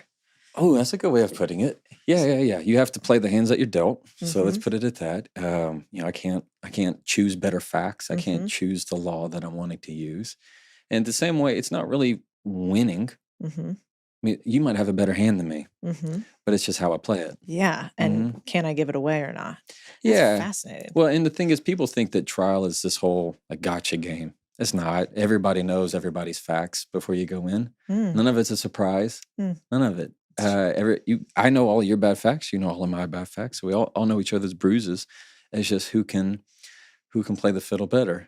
And it's a weird situation in which when I ask you a question, I'm also wanting the jury to hear what you say and how that compares with the facts that I have. So a lot of the tools that I teach about framing conversations, it's the same way of how I would frame a question, or how I give a big roadmap, or how I would kind of make you say what I want you to say, or how I have an open or closed-ended question. It's all kind of the same principles. Interesting. Do you use the principles with your wife too? No. Does she call you? Does she call you out? She's Does also she? an attorney. Oh, so Yeah, we she went to law school knows. together. Oh my goodness. Yeah. And she knows immediately if I'm trying, she'd say, don't cross-examine me. It's very, very quick. She's very quick to say that. And so there's a certain style of cross-examination where if you start to just steam them out, it's like, nope, you can't. What would That's that never sound gonna like? happen. Use short little statements. Mm. So typically in TV, you see the wrong stuff. TV is all so fake when it comes to questions. Isn't it true isn't true on or about December 21st, 2024, you were at the Buc-ee's in Bastrop, Texas, yes or no? You're never going to get that kind of answer from somebody. And you've seen it like at the Johnny Depp trial. Like people ask really bad questions. Really, the best cross-examination aren't questions, they're very short statements. And so maybe I'm wanting to draw out that the car that you saw that weekend was red. And so I'd say something like, you were out that weekend? You have to say, yeah. You see how I didn't say yes or no. I say, you were out that weekend? Yeah. You saw a car. Yeah. Car was red. And then sometimes they go, well, I don't know. I really don't. And they start going on and on and on. So the witness is trying to run on you. They're trying to make you look bad. And all you do is just come back, red. The car was red. Yeah. So it's really easy to do that in, let's say, at the kitchen table if you're like wanting to make a point, but that'll get you in trouble. Yeah, So, if your wife's an attorney. yeah. She doesn't allow any of that. She catches that real quick. Yeah, my husband does the opposite. He does the CIA method, which is often saying things like, like I'll be like, hey, did you do X, Y, and Z? And he'll be like, X, Y, and Z. And then I'll be like, yeah, when I said that we were going to do this. And eventually he'll just keep asking the question back, like, oh, did I do that? And finally, I'll either just get annoyed and walk away because I don't think he's understanding me. And it works beautifully. Like the mirroring? Yeah, exactly. And except now that I'm onto it. Yeah. But he got me for years with that. Years? Yeah, I think I was just slow on the uptick. It was like, never mind. That's funny. I'm just not going to get engaged. One of the things that I liked about what you talked about is it's on my 2025 list. And I think it is for a lot of people to do less complaining, to have less negativity in their lives, and I've heard you talk before about what to do when somebody is complaining. And it was totally counter to everything that I've thought to do when people are complaining. Can you tell me what do you do when somebody's complaining and you don't want them to keep going? When somebody is complaining, you want them to stop. The trick is to make them keep going. Because if you haven't heard the end of it, you haven't heard all of it. Meaning that there's a source of it that they haven't told you. You're only hearing the symptoms of it. Think of so I have a 7-year-old and a 5-year-old. My daughter can complain about the food, about what she's wearing. She doesn't want to do this. She doesn't want to do that. And she starts to whine. It's not about the food. It's not about what's going on. It's that she's tired, right? It's just like at your base need. Some people, we know this, me included, everybody, all of a sudden you feel grumpy, you feel irritable, you're just hungry. So there's always like this spot that the issue that you're voicing is rarely the issue. So when somebody is complaining to you, it's what I like to say is, what else? There's one phrase that I like to use is, what else? Because they will find something else, but then they kind of run out of steam. And then you transfer it. Once you feel like they're out of steam, because you gotta let them out. You have to let them get it all out or they're not going to listen to you, period. And so as soon as they get it all out, it's this idea of, what do you think we should do? As soon as you try to start getting them to think of solutions, but make it to where they're the ones that are proposing the solutions. If you were to ask, well, what do you think the next step is? Or my favorite is, well, what's the other part of you say? What's the other part of you say? Because we all have two different parts. There's a part who believes in it and the part who wants to complain, the part who wants to be positive and the part that wants to be negative. And so what you're just hearing is the negative part. And when they kind of get it all out, and then once you feel like they're at a good pausing position, you say, well, what's the other part of you say? And they'll go, well, I mean, he probably didn't do that on purpose. I mean, and if I were him, and then all of a sudden the dynamic changes because you heard the negative, the positive's still there. There's always is. You just have to ask, what's the other part of you say? Interesting. what about, does that work always? Like, you know how, do you ever get in a complaining loop yourself where you find yourself kind of repeating about the same thing that's happening in the world? I think we all Oh know yeah. somebody who hmm does that. Yeah.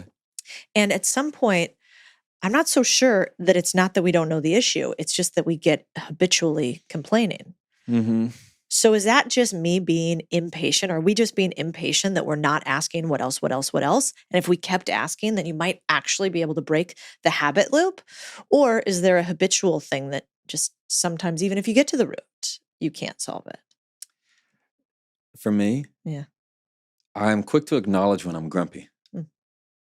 I'm quick to acknowledge when I'm tired, like the basic human emotions. Most of the time, when you're in that continuous complaining loop, there's a basic emotion, a primal feeling that you have not acknowledged Mm. in that moment of I'm irritable, I'm grumpy.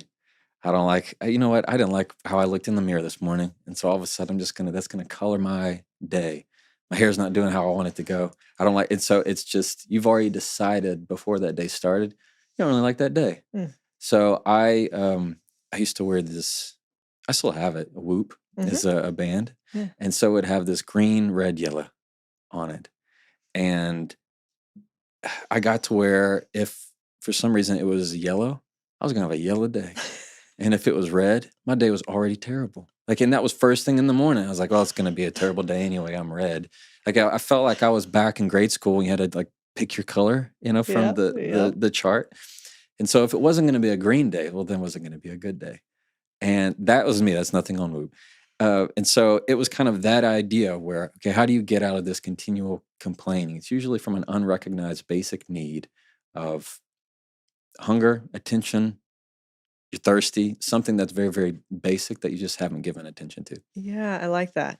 Yeah, I felt the same thing. I have an Aura ring, and at first I would feel the same way, but then my husband and I started acknowledging it, and we would make a joke. We'd be like, "Well, I was at 50% last night for Yeah. sleep, so I'm broken, barely going to make it. Probably not going to. Right. I'm not going to last the rest Yeah. of the day." Yeah. And you kind of acknowledge that.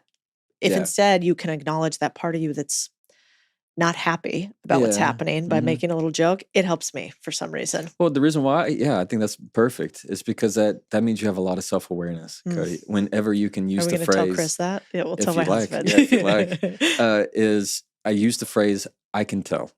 So Mm. before you begin your sentence, begin with I can tell. Let's say you and I are together and we just get home and you want to tell something to me. I just had a long day.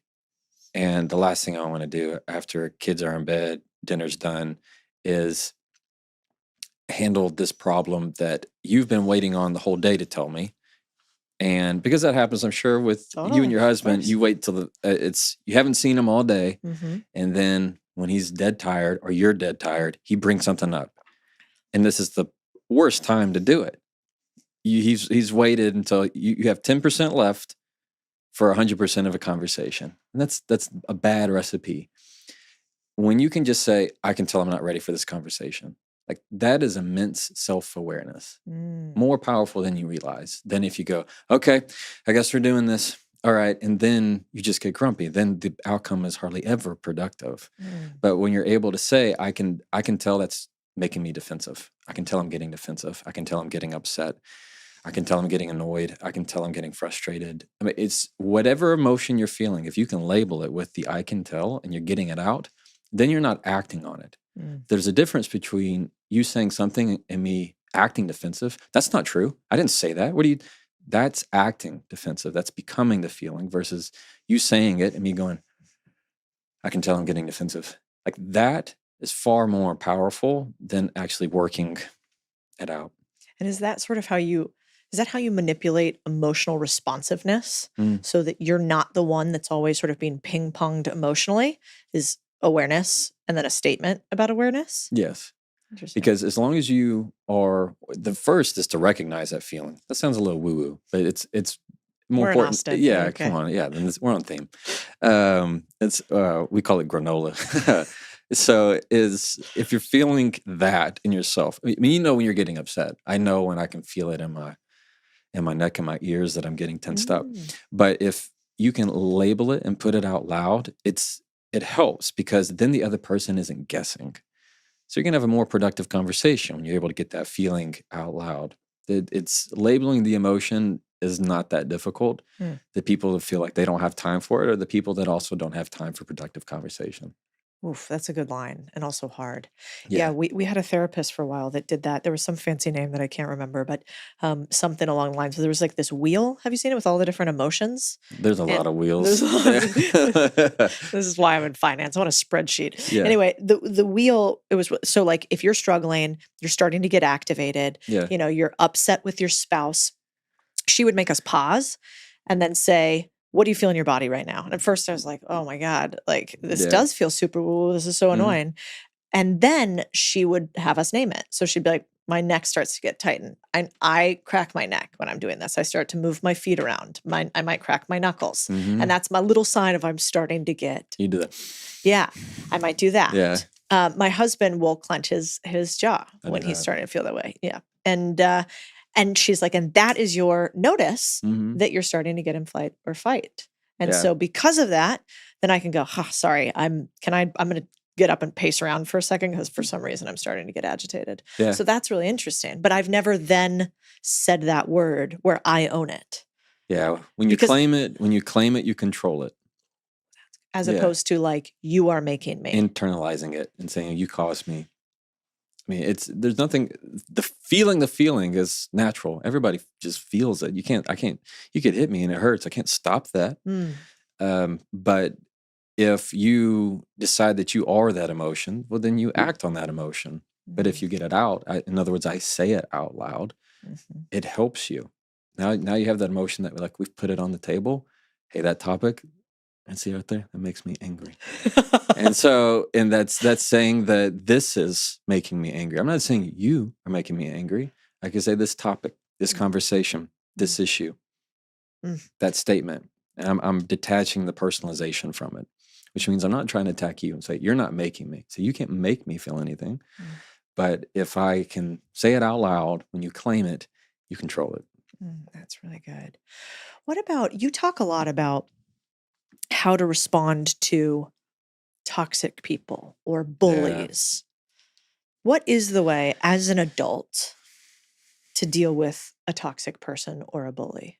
When you're dealing with bullies, we all know from growing up, it's these people that have unmet needs from when they were growing up.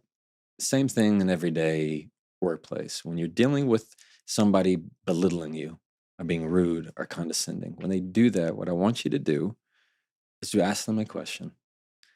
And it's a question that they're not going to be used to. And it is, you're asking them to say it again. Whenever you ask them to repeat it, it's something they were not, number one, they weren't expecting it. Number two, they're not going to want to do it because the first effect is gone. You've already blown out the candle. They don't want to have to relight it. It's this idea of, I already said the bad thing. Oh no, I didn't get the reaction what I want. I didn't get that hit of dopamine. I didn't get that self gratification. Instead, if you were to say something ugly as a bully or somebody who's being ugly in the workplace, and I say, can you say that again? I didn't catch all of that. Can you repeat that for me? It is not nearly as fun for them the second go around. And whenever that happens, if they have the guts, which they probably won't, but if they have the guts to repeat it, then you ask a question of intent. Like, did you say that to embarrass me? Did you say that to offend me? Did you say that to make me upset? Did you want that to hurt me? You can begin it with, did you? Or how did you expect me to respond to that? How did you feel when you said that to me? These are things that, again, just like we talked about, you're not catching it and throwing it back. It hasn't even reached your doorstep yet. Because all you've done is just taken that spotlight that was on you and just go, look, put it right back on them. Because it's a mirror. That's all you're doing whenever you do that. It's really good because I was looking up statistics prior to this and I knew that there was a lot of, I love a statistic. Although these days, who knows what's fact or fiction. But what the internet was telling me, which is always a dangerous place to start, is that for young people today, that there was a couple studies done by Boys and Girls Club that like 48% of kids under 20 experience bullying on a monthly basis. Yeah. Which seemed like reasonable, maybe a lot. Then what surprised me is the number of adults that say that they get bullied, which is more like 30 to 39% based on 2 different studies. That surprises you? Yeah, I guess so. I can't imagine using the word bully, maybe. Maybe that's it. Maybe to me, there's some usage of the word bullying as an adult that feels like you're almost giving them power. Like you can't bully me. You could be ugly. You could be rude. Yeah. You could be inappropriate. But why would I label you? Because the way that I visualize a bully is like somebody big, kind of angry. Stealing your lunch money. Right. Yeah. Like, I don't know. I'm too old for that now. I get you. But then I saw how people reacted to your videos about adult bullying in the workplace. Yeah. And it feels like a lot of people feel like they are bullied frequently. Yeah. Have you found that? I have. One would be, it's you and I probably do not live the same life that they do. Not for sure. Let's put it that way. We're entrepreneurs. We Mhm. own our businesses. A lot of people do not. Mm-hmm. And they work for other companies and peoples and hospitals and schools and you name it. And they are part of that structure and that infrastructure that does not encourage, let's say, growth. Yeah. They know that the job they got, maybe they work at a refinery, it's a job they're going to have for the rest of their life. Mhm. Nothing wrong with it. But that's Mhm. not to say that there are people that we can call bullies. They might not steal your lunch money, but they will steal your self-esteem if they can.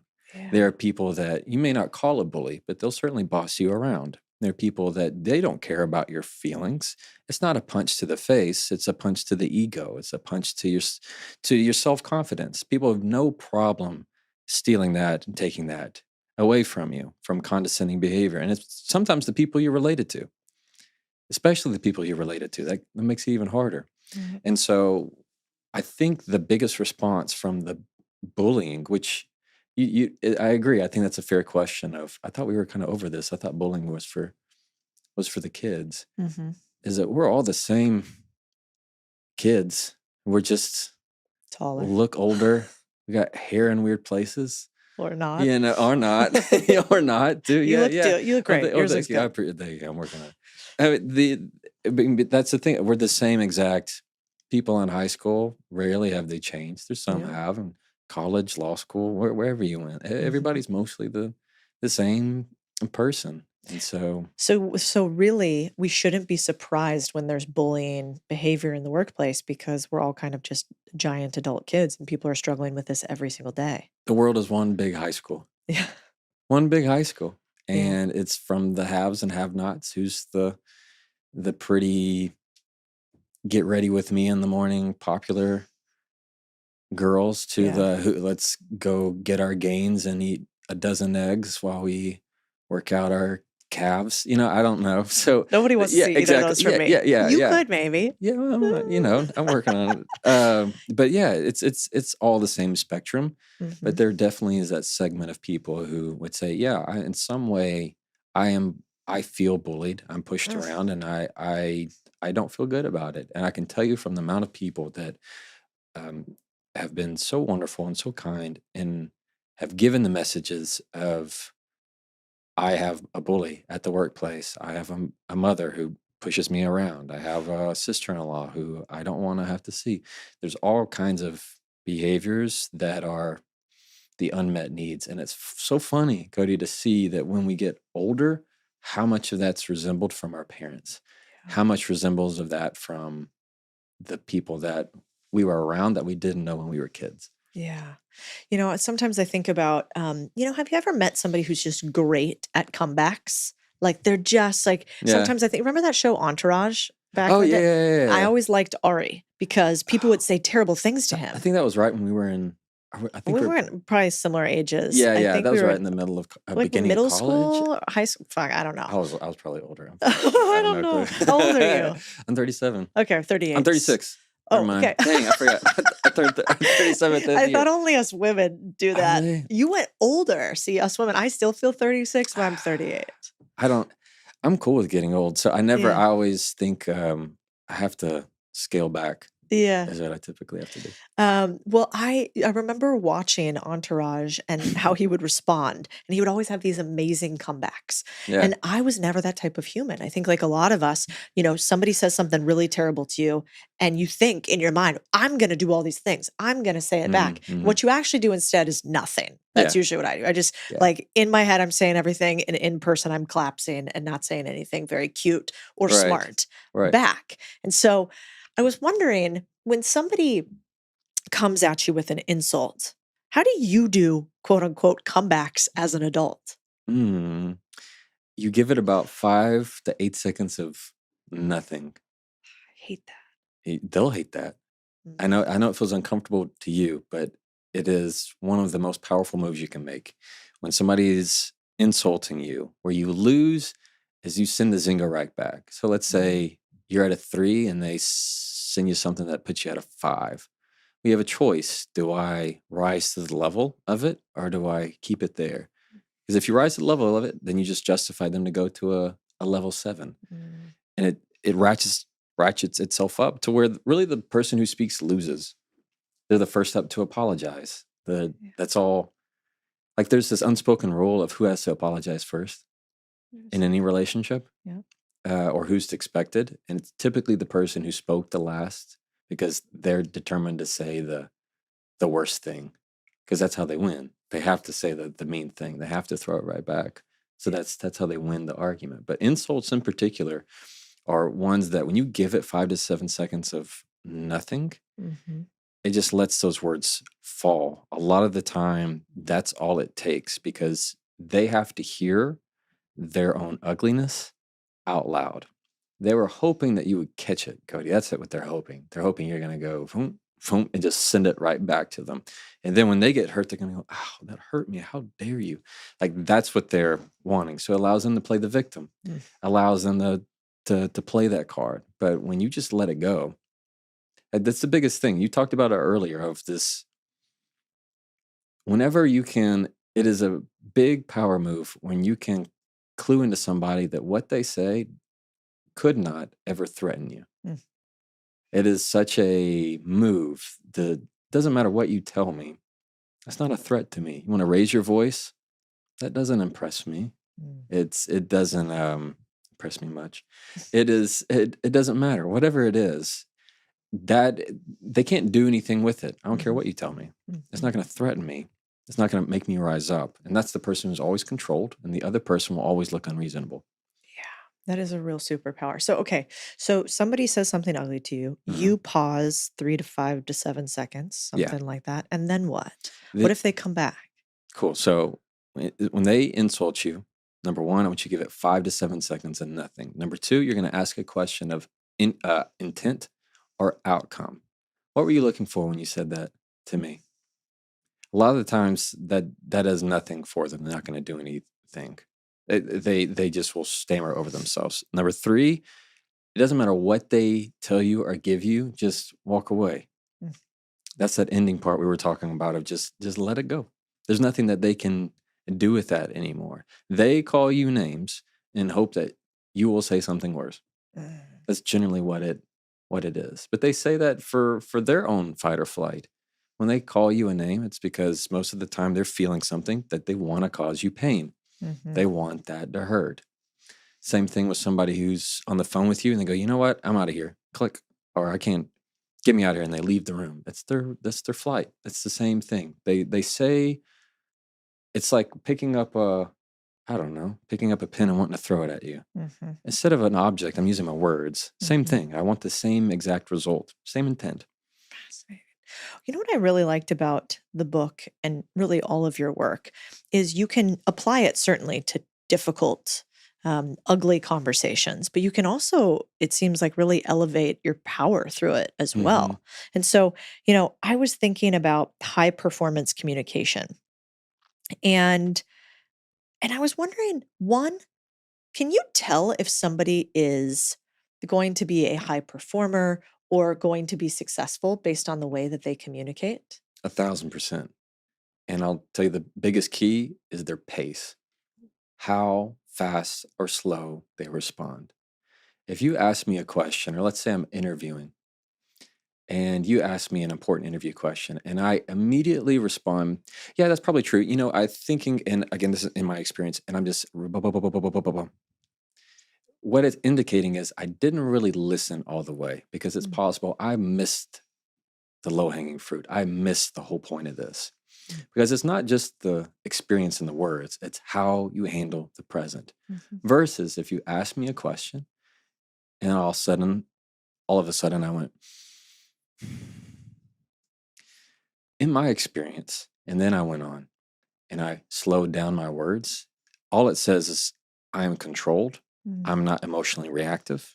It's the same people that, and this is not to step on anybody's toes, if you cuss in every other sentence, what you really indicate is I am emotionally sensitive.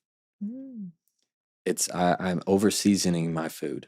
I don't have any other words to explain how I'm feeling or what I'm doing. So I just expect that throwing a curse word right in front of it is going to make it more impactful in some way. But it also dilutes the message, because that's not what anybody hears. So it's kind of that same exact concept. The pace of your conversation, the difference between if I was going to say, I already told you I'm not going to do that, Cody. I already told you I'm not going to do that, versus I already told you I'm not going to do that. Like that right there is who sounds more in control, who sounds like they can be relied upon, who sounds like this is a person who knows what's happening, who sounds like the person who's cannot be moved. It's always the slower. How do you work on your inflection in order for people to take you seriously? Because you have incredible pacing, inflection, presence, eye contact. That is hard, I think, for a lot of people to do. What advice would you give somebody who doesn't think too much about the way they say things, but only thinks about what they say? Oh, that's a good question. Number one is you want to use a tone that goes down. So if you pictured it, for anybody listening, if you pictured it on a graph, you want to start at like a 5, and then you kind of go down to a 2. So you use it in a tone of, let's say, like at the table, and I was going to ask you to pass me the salt. I wouldn't say, can you pass me the salt? As if like you don't know what it is. I'm going to say, can you pass me the salt? So you're going down with it. Every time person who goes up on the inflection, it sounds a lot more uncertain, unsure. So you want to kind of end downward and slow your words down. 2 for eye contact. And I know we have a mutual friend, Vanessa. I know she also talks about this. People are much more forgiving if you don't keep eye contact the whole time. You can look around, but as long as you end the last bit of your sentence with eye contact, nobody will know the difference. Oh, interesting. Yeah. So I have people, when I teach every one of my clients for a deposition, I'll say, look, this video, it's going to be recorded. So I want you to try and end all of your sentences looking forward. So it doesn't look like you're looking all over the place. Because when you do, then it looks like you're trying to hide. Or worse, don't look at me. Anytime you get a question, don't go, and look at me. Don't do that.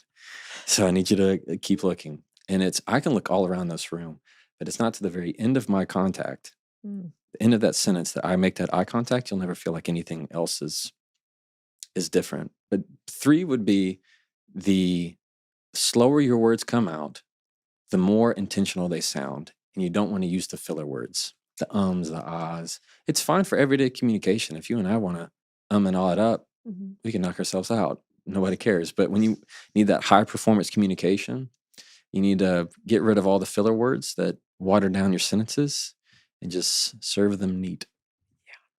It's interesting because, like, I'm doing it right now. When I'm thinking about something, I don't typically have eye contact because I'm usually listening Right. when I have eye contact. It's something I have to work on quite a Yeah. bit, actually. And when I'm really pondering something, I look up or I look down in order to get my words correctly. But it's interesting. I wouldn't ever end that way. I would always start that way. So maybe naturally I got lucky with that Yeah. one. But the ability to speak quickly without filler words, I think, is super Yeah. important.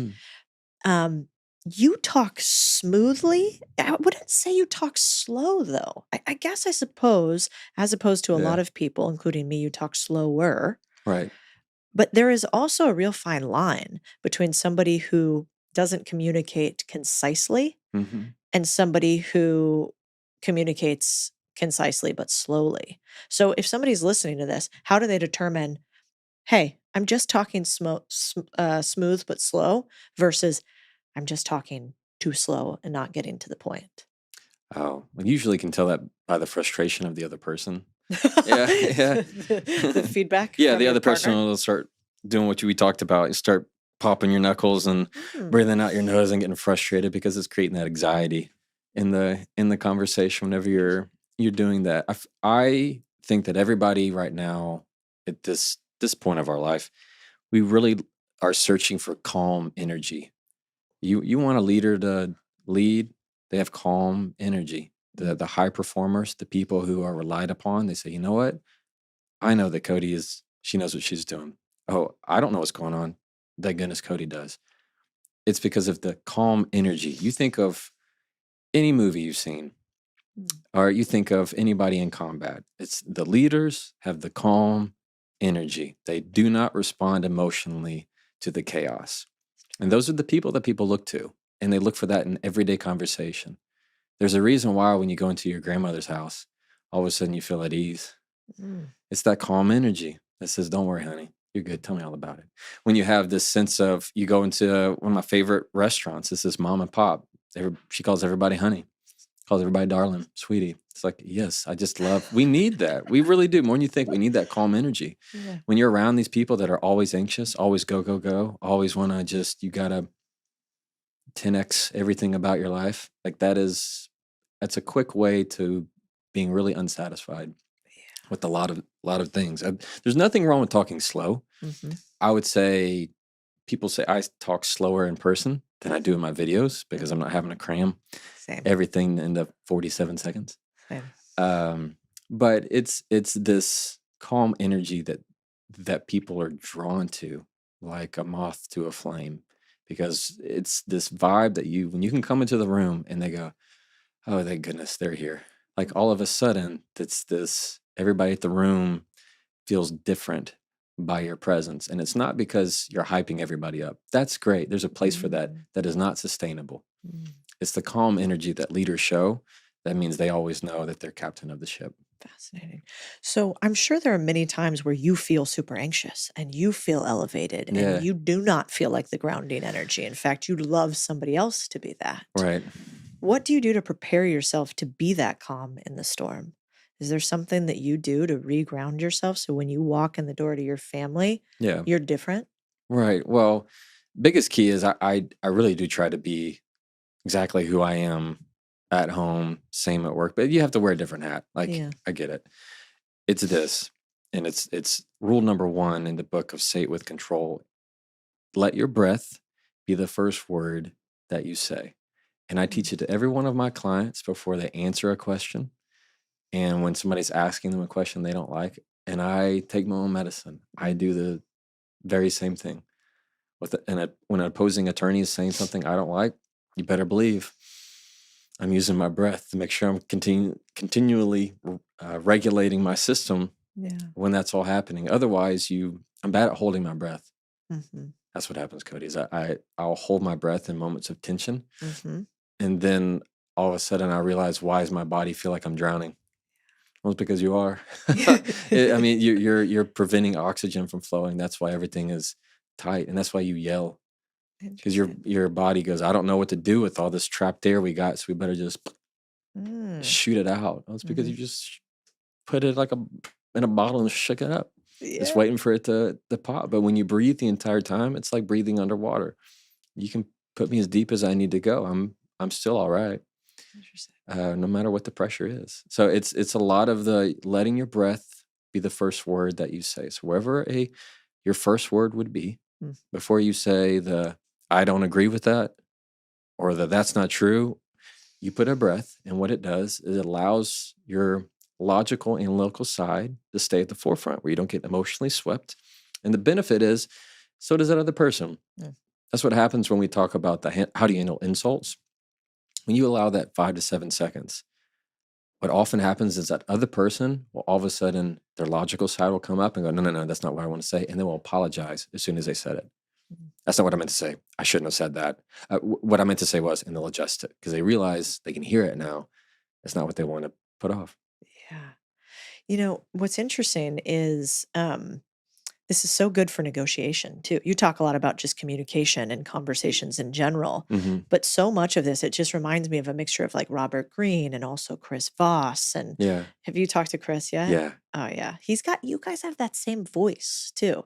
Like has he done his radio operator voice for you yet? Oh yeah, of course. Yeah, yeah. Is And that like step one? yeah. Oh my goodness. And his stuff is mine. I guess we came at it totally different ways. And mine's more of this like good old country, whatever. Yeah.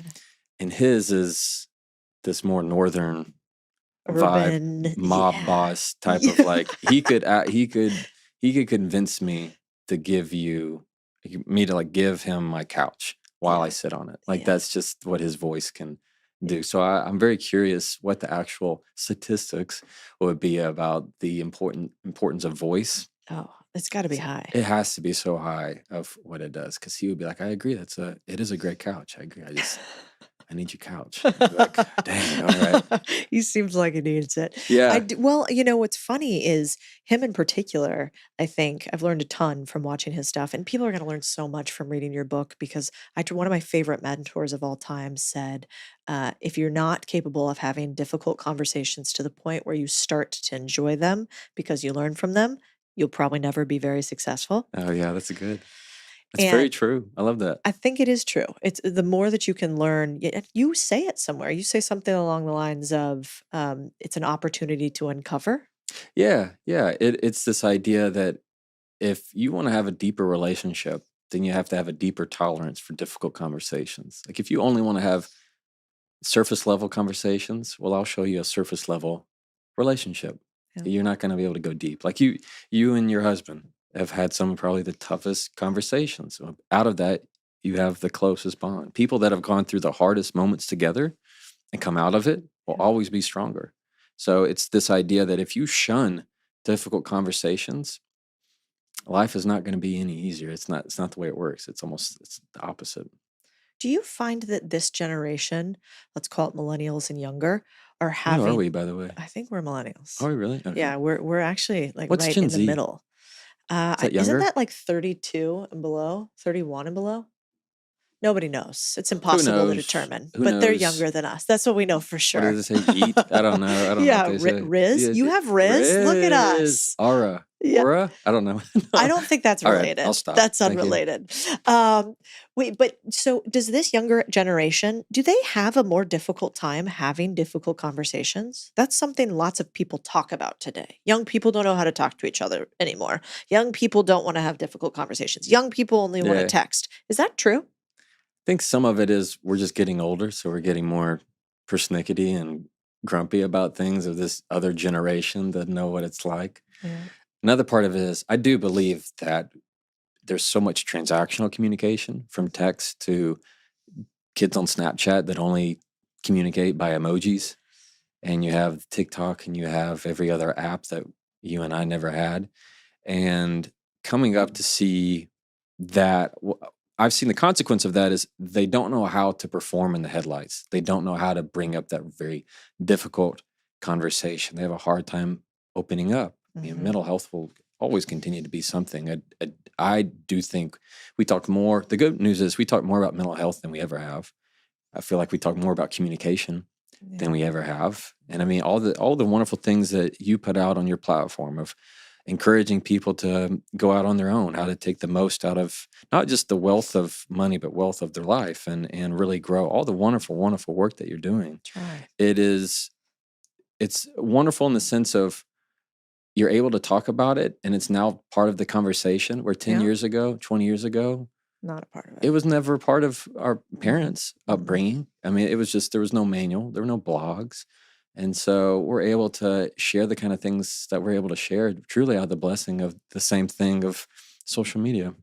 Yeah, it's definitely a two-sided, it's a two-sided blessing and curse Yeah, for sure. It's a beast. But also I think that comes down to the point that you just talked about, which is we've talked about this stuff more than ever. I feel like there have to be categorically more narcissists out there than they've ever been because everybody's talking about everybody else that they've ever dated was a narcissist. Yeah. And so part of me wonders, do you think that sometimes we are too quick to label people villains or victims or to say they're toxic or they're a narcissist and we're not? What have you found? You engage with hundreds of millions of people a month. The narcissist is never them. Yeah. The difficult person is never them. It's always the, oh my goodness, your content helped me so much with my narcissistic ex-husband or my narcissistic cousin or whatever it is. It's just funny how the person they're having a problem with is never themselves. Now, that's not to say there are people that are truly have narcissistic tendencies. And you're exactly right. There is, I've certainly seen it. I know you've certainly seen it, that people are very quick. If you disagree with me or we have a little scuffle, or we have a breakup, well, you're just a narcissist. All you do is care about yourself. Well, a lot of it too is just self-preservation. I'm going to say things that benefit me. I'm not going to say things that benefit you. And out of that, we find that to be narcissistic. Now, there's certainly tendencies of somebody being manipulative, people lying, people gaslighting. That is a problem. I'm not a psychiatrist. I don't know if anybody here is a psychiatrist. Absolutely not. Yeah. So I'm not one to say if somebody is a diagnosed narcissist or not. I can say 10 years ago, I don't think anybody said the word. Now, all of a sudden, they've popped up everywhere. It's all the same people. We've just decided that's how we're going to label and categorize it. So you have to be really careful with how you categorize people. Yeah, it does seem like that to me because I think these days we're so quick to judge whatever the other side is on Right. every side of the issue. Mhm. And what I love about your content and what you put in the book is that it's really not so much about the other person being bad. It's almost everything is super reasonable in how you respond. You're Yeah. not Ari from Entourage trying to make the other person feel bad, actually, which I wanted a little bit of. Yeah. You're the opposite of that. Mhm. You're just saying, I'm going to downregulate. And like, if you decide to continue to act in a way that I don't like, that's okay. Now, one thing that I was thinking about jobs, and I was like, oh, man, you had one video where you talked about what to do when somebody cries in an argument. Mm-hmm. And I need to know two things. Yeah. One, you got to tell us what you actually do. And two, what do you think about crying in the workplace? Oh, How do you, have you had that happen? What do you do when it happens in the Yeah. workplace? I had it happen once and I just froze and panicked and did everything the opposite of your recommendation. So I need the advice for myself. If you find yourself crying, your eyes watering in an argument, this is what you do. Absolutely nothing. Don't you dare for 1 second apologize or be sad or apologetic that you cry. It is part of your natural biology. The higher the tension, the higher the release. That's it. It's what I say is it's your stress in liquid form. That's all it is. And what you need to do is, one, recognize this is not something to apologize for. It's what your body does naturally. Do you apologize when you yell? Not that what you are, it's that you, the act of yelling, it's what you say that gets you in trouble. Like you don't apologize when you belt, when you sing. It's the same thing. It's just what you choose to come out of your mouth, how you form your words. But number one, you don't apologize for it. Number two, label the tears. So it can be, let's say you are at work. It's not the, I'm so sorry. I'm so sorry I'm crying. Oh my gosh, I'm so embarrassed. I'm so sorry. None of that. Don't ever do that. I don't want to hear that. That is downgrading your own self-esteem. It's not that, oh my gosh, I'm so sorry. I'm so embarrassed. I'm sorry I'm crying. Nope.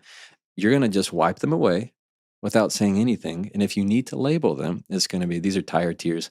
These are grateful tears. These are stressed tears. These are overwhelmed tears. These are tears that care. Whenever you label them, you are claiming the power over them. It's not I am just so pathetic. Oh my goodness. I need to just forget me. Let me be in the background. Don't look at me, please. It is that you have to step into it of understanding what your body naturally does. And if you're the other person, let's say, reverse this. And I'm the one, for some reason, I'm starting to cry in this argument, Cody. What you don't do is go, here we go. All right. Let me guess, you're gonna cry? Yeah, okay. All right, okay. No, you cry. Get it all out. Yeah, that's right. I'm the bad guy. Like that is just making it so much worse. Again, it's biology. You can't help it. It happens naturally. There are people that are just big criers. And to me, that's their superpower. They can feel far more than anybody else can. It's their emotional intelligence on display. That just means they feel a lot. And I find it to be such a down, I find it to be such a disservice when people apologize Mm, when they cry because it's part of what makes us human. mm. What's scarier is if you never cry.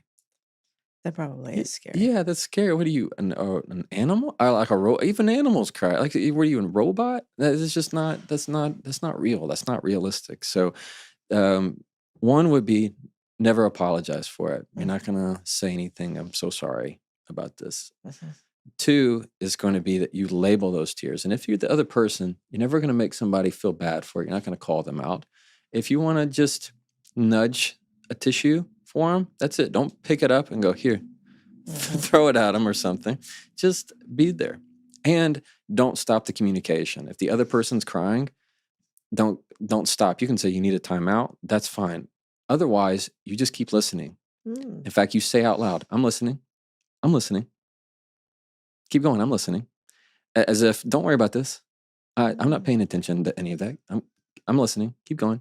Like that is way more empowering than you going, are you okay? You crying? Do we need to have a timeout? Or are you, as soon as you're calling attention to it, you've already went out off track. Yeah, because it's almost like you're anxious about their emotions. You're like, oh, Yeah. let me put this away, hide it, put it in a box, get it Exactly. out of Oh here. no, we can't see it. Exactly. That was me for sure. Totally Well, failed. but there are also people that use tears to manipulate. And there are people that can whip up tears on a dime to get what they want. But that all the more highlights the importance of that does not change how you are going to talk to them. Interesting. Yeah, I'm listening. I'm here. You're good, as if it's not bothering you at all. I mean, it's just part of biology. You wouldn't do anything different if you scratched their eye. I mean, it's an itch that they scratched because their body told them it does. It's no different. Don't label it more. Yeah, if you don't say, oh, you need to blow your nose. Here we go. It's like it's just part of what makes us a human. Yeah. So Well, I think the opposite can happen in the workplace. As opposed to being annoyed, you can almost overcompensate with kindness in a way. Oh, we don't need to talk about this. Oh, I'm so sorry. Oh, let's take a break. Oh, you're right. yeah, And that is sometimes I think when tears can be used from a non-positive perspective too. But you have to control the frame as a boss, I think also, and say like, okay, exactly what you said. I'm listening. yeah, keep going. That I'm is, listening. it's such a good way to do it if you do feel complete endearment, and also to say, hey, we're still going to talk about this. Exactly. Whether you need time or not is okay. Yeah. But we got to have this conversation. Yeah, it's like a cop with pulling somebody over who starts to cry, thinking the crying is going to get them out of it. It's like you just like, nope, yep. No, we're still going to address what we're here to address. No, you can cry. It's all good. I'm here. I'm listening. No, we're still gonna have to do X, Y, and Z. And it's a way that I think people find they can't feel like they're fully themselves in that moment. So you're gonna have to let it go. Yeah, I did have one employee that had a great line, I thought. She was like, I am super emotional and I feel things a lot. She said, but I have a high emotional metabolism. Oh, I like that. So she's like, it might just, I'm having happy tears or I'm having frustrated tears, but I got it out. And now I'm kind of like a dog shaking after, getting attacked by something. I think that's genius. Yeah, I thought it was a like that great whole line. lot. I have to do a lot of the times in depositions. I'm asking questions of somebody, and it might be a very emotional. I mean, we're talking about their child who died in the accident. You see how that's very different.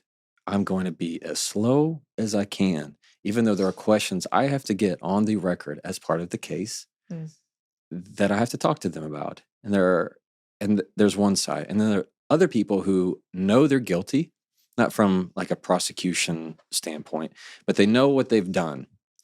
And so out of guilt, out of not wanting to be here or just overwhelmed, it's a very intense spotlight moment. They start to cry, and you never go act exasperated about it. You're still going to have to answer the question. I'm happy to give you all the space that you need, but that's the best way to handle it. How important is smiling in communication? You smile a lot, Yeah. even like across your delivery lines. Is that intentional? Is that who you are? And should other people be smiling more as they communicate?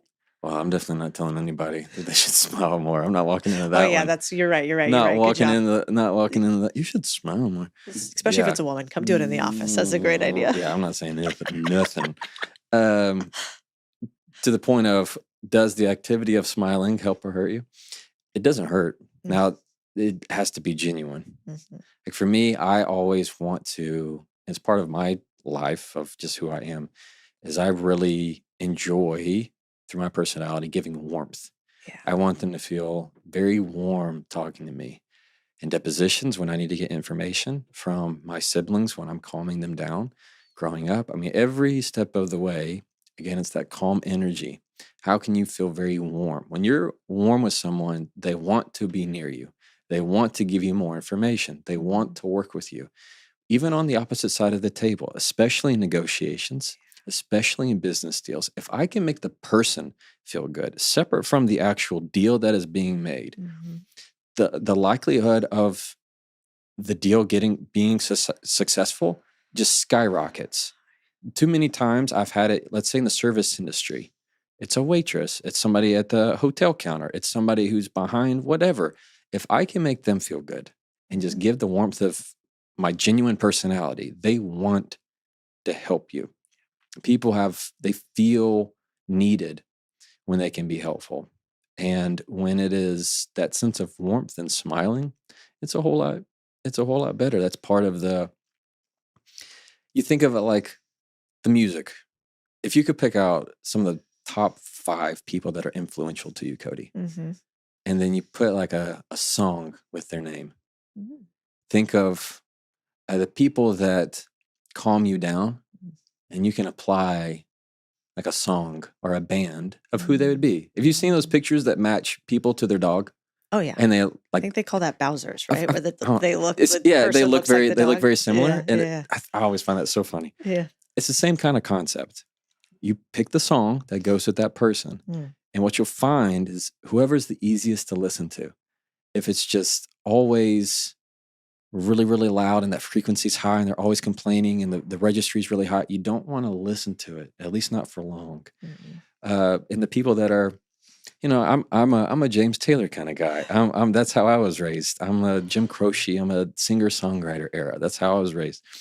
And that's how I talk, and it's the easy listening, as Time Life would say. That's like Yeah, that my is kind of you. classics. Uh-huh. All right. And so you apply that, and it's just easy listening. And you have people that are very hard and rock and stone, and that's maybe more of a, I don't know, maybe it's a Pearl Jam. Maybe it's somebody who's a lot more harder off the cuff. Maybe there's some Metallicas out there. I mean, there are people that you apply that's how you want to listen to them, and that's how long you want to listen to them.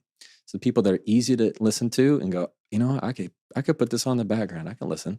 Versus that I honestly can't take much of their personality. It's like I don't enjoy that kind of music. Yeah. It's the same exact concept.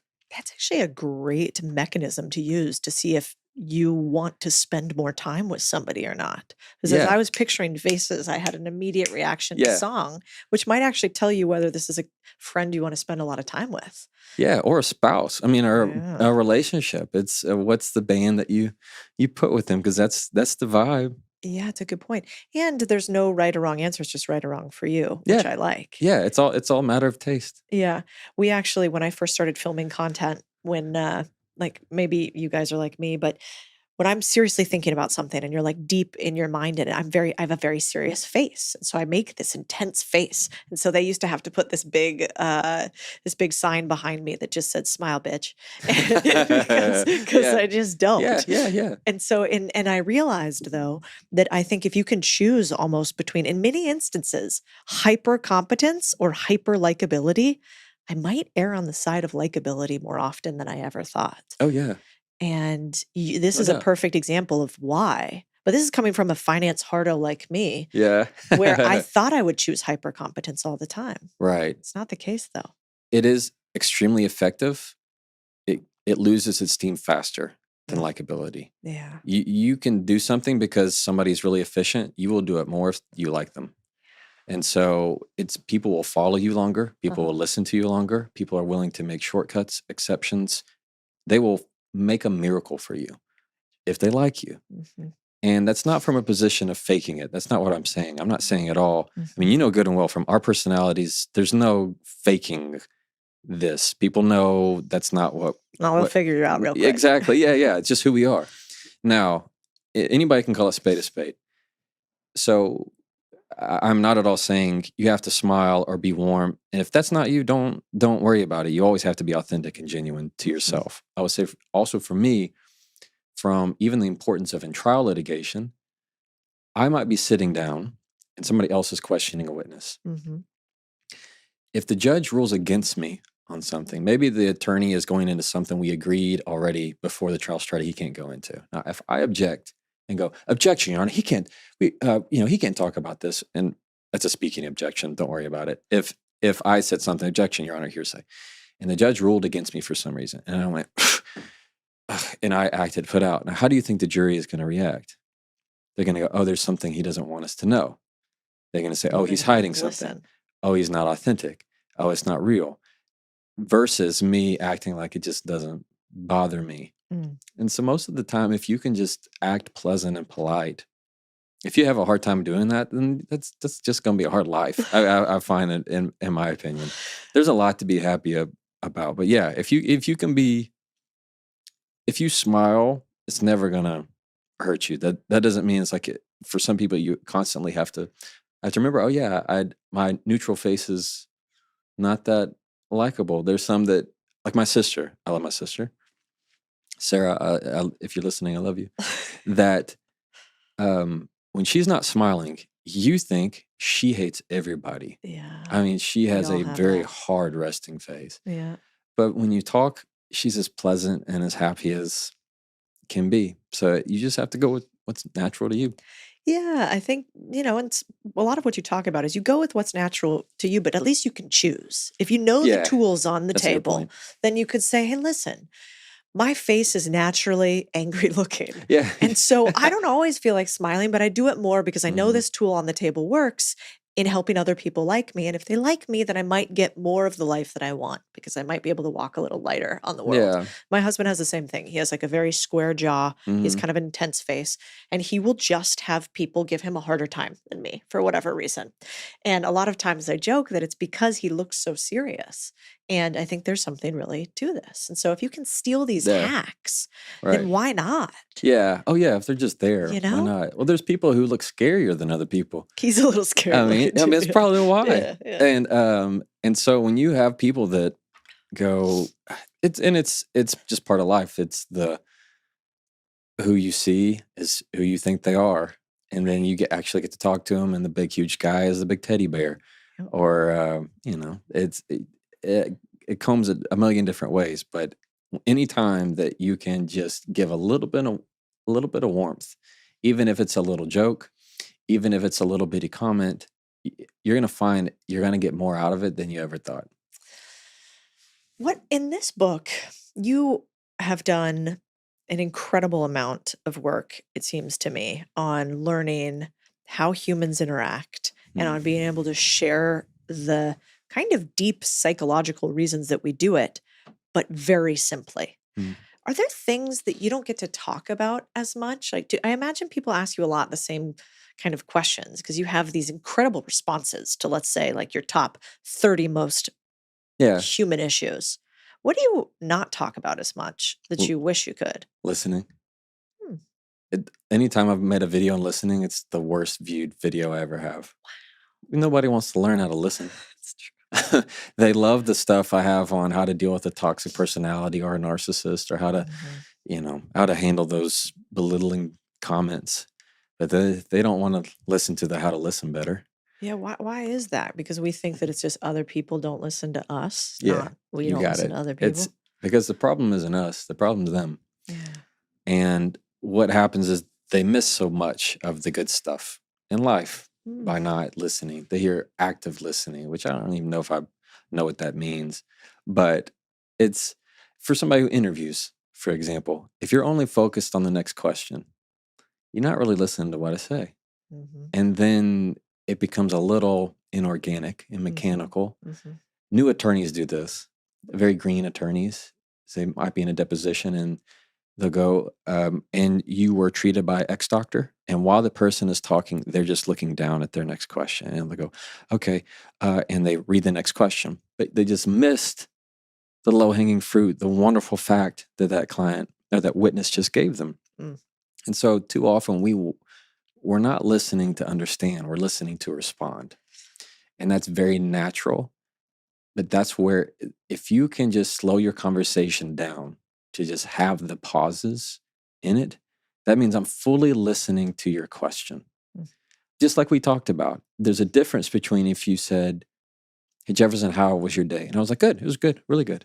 Versus you asking me, hey, Jefferson, how was your day? And I said, it was good, Cody. It was a good day. Like, which one sounds like you actually listened? Which one sounds like you actually absorbed it? It's always the one that has the pauses, and it costs you nothing to do. How do you get people to care about listening more then?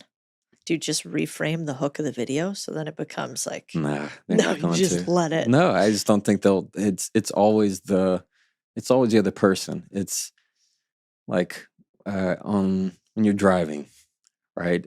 Either somebody's going too fast or too slow. Yeah. They're never going the right speed. Yeah. If it's you driving and somebody's on your rear, you're like, what's this guy's problem? If you're driving and they're going too slow, you're like, get out of my way. It's never about the other person. I find people with the least amount of like emotional intelligence are the ones that drive in the left lane and go slow. Oh God, yes. Like here in Texas, in the US, you have a right lane and a left lane. The left lane is for passing. Right lane is if you're going the speed limit, right? Yeah. And the people that are in the left lane and go the speed limit or go slower, and there's nobody in the right lane, it's the worst. Like it just, now for me, I could never. Like it bothers me for me to be in the left lane if I'm not going fast. Like I'll get out of people's way. There's some people who never feel that, Cody. They're just like, I'm just driving. Like they just, They're probably so happy. I couldn't. They probably have the best life. They really do. But I wear people's emotions. Yeah. And so I'm like that person who I don't want to disappoint them, or they would feel a certain way if I did X, Y, and Z. Yeah. Yeah. I think if there was some way to encourage people to listen more, cool. But nah, it's always, broken it yet. it's always we care about, if we're the pedestrian walking the street, we hate all the cars. If we're the car, we hate all the pedestrians. You know, I feel like Dale Carnegie's book, the How to Win Friends and Influence People. Yeah. That's the only listening lesson that really stuck with me. Was, remember that part where it talks about how if you're sitting down with somebody, and he was sitting with somebody kind of famous, and he was a nobody at a dinner. And I'm probably messing up the story, but a little, storytelling. Nobody would know. Okay, good. So he sits down with this famous person, and everybody else is trying to get the famous person's attention. And as he's sitting down with him, all he does is asks him questions. He doesn't tell him anything about him. He doesn't show how smart he is. He does nothing else except ask questions. And then at the very end, he hears this person explaining to another person how he met this fascinating young man at this dinner. When in reality, what was fascinating was just he let him speak about himself the whole time. Yeah. And I don't know why, but that just stuck with me so much. I was like, that is a superpower, to be able to sit and listen to somebody. You don't have to be interesting. No. You don't have to be smart. You don't have to be good looking. You can just be intent in your listening. And it's so rare these days that people will think you are fascinating by saying almost nothing except a question. Yeah. The number one instant ability to have somebody like you is you don't even have to like them. You just have to be interested enough to ask them more questions, and you use their name. If I use your name, let's say 4 or 5 times in conversation, you're going to go, oh my gosh, I really like this person. It doesn't even really matter what we talk about. But if I use your name, Cody, back and forth, and every once in a while I go, yeah, Cody, that's a really good point. Or Cody, what are you thinking about? All of a sudden you go, you know what? This person's so pleasant. Oh, they say wonderful things. There's nothing more sweeter than the sound of their own name. If you want people to listen, use their name. When somebody is talking, trying to overpower a boardroom or a Zoom meeting, use their name. They'll stop. I mean, it's like a deer in the headlights. It's the bell that they can't help but listen to. If you keep on, and you're talking, I say, Cody, you keep going, I say, Cody, you'll stop. You're right. Yeah. It's something that it gets our attention every single time. And we love it. We can't get enough of our name. It's like a dog.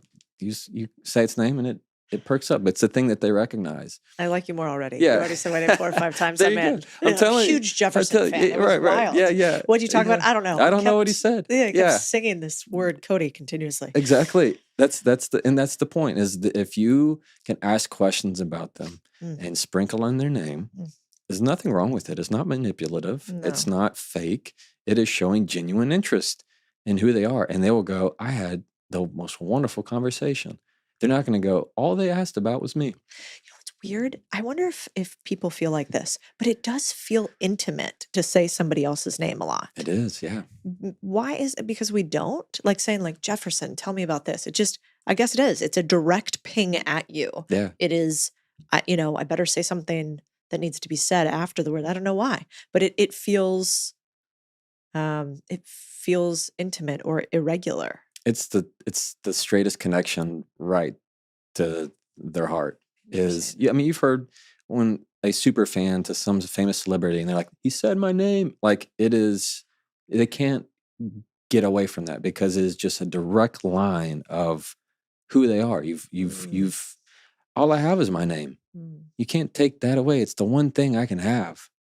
And to have the power of that name be yours and yours alone, and you speak to that, people love it. So even if we begin a conversation and I say, Cody, you have something hard to talk about, all of a sudden you're still going to be a little bit more friendlier to me than if we sat down and I said, we have some stuff to talk about. It's a lot more cold. But if I use your name 1 or 2 times, then it's going to get you warmed up. Same thing in like a deposition. You can always say, Mr. Williams, Mrs. Sanchez, whatever it is. But when you use their name, there's nothing better that's going to get them to perk up. And the great thing is when people will actually reciprocate in conversation. What about you? That's awesome, but they're not guaranteed to do that. But everybody loves to feel like they're being interviewed. Everybody loves to be on a podcast of their own. That's true. That's funny. Yeah, one of my favorite, I shouldn't say favorite, one of my employees that I love, there's no favorites. They're like children, every single one of you. Nick, you're at the top of the list. Yeah.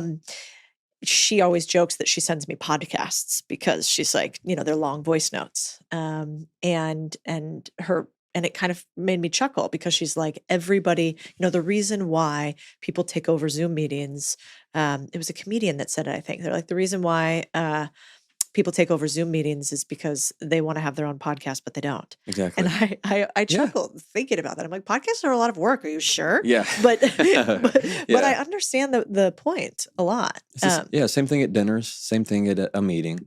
They all want to feel like, how did you get here?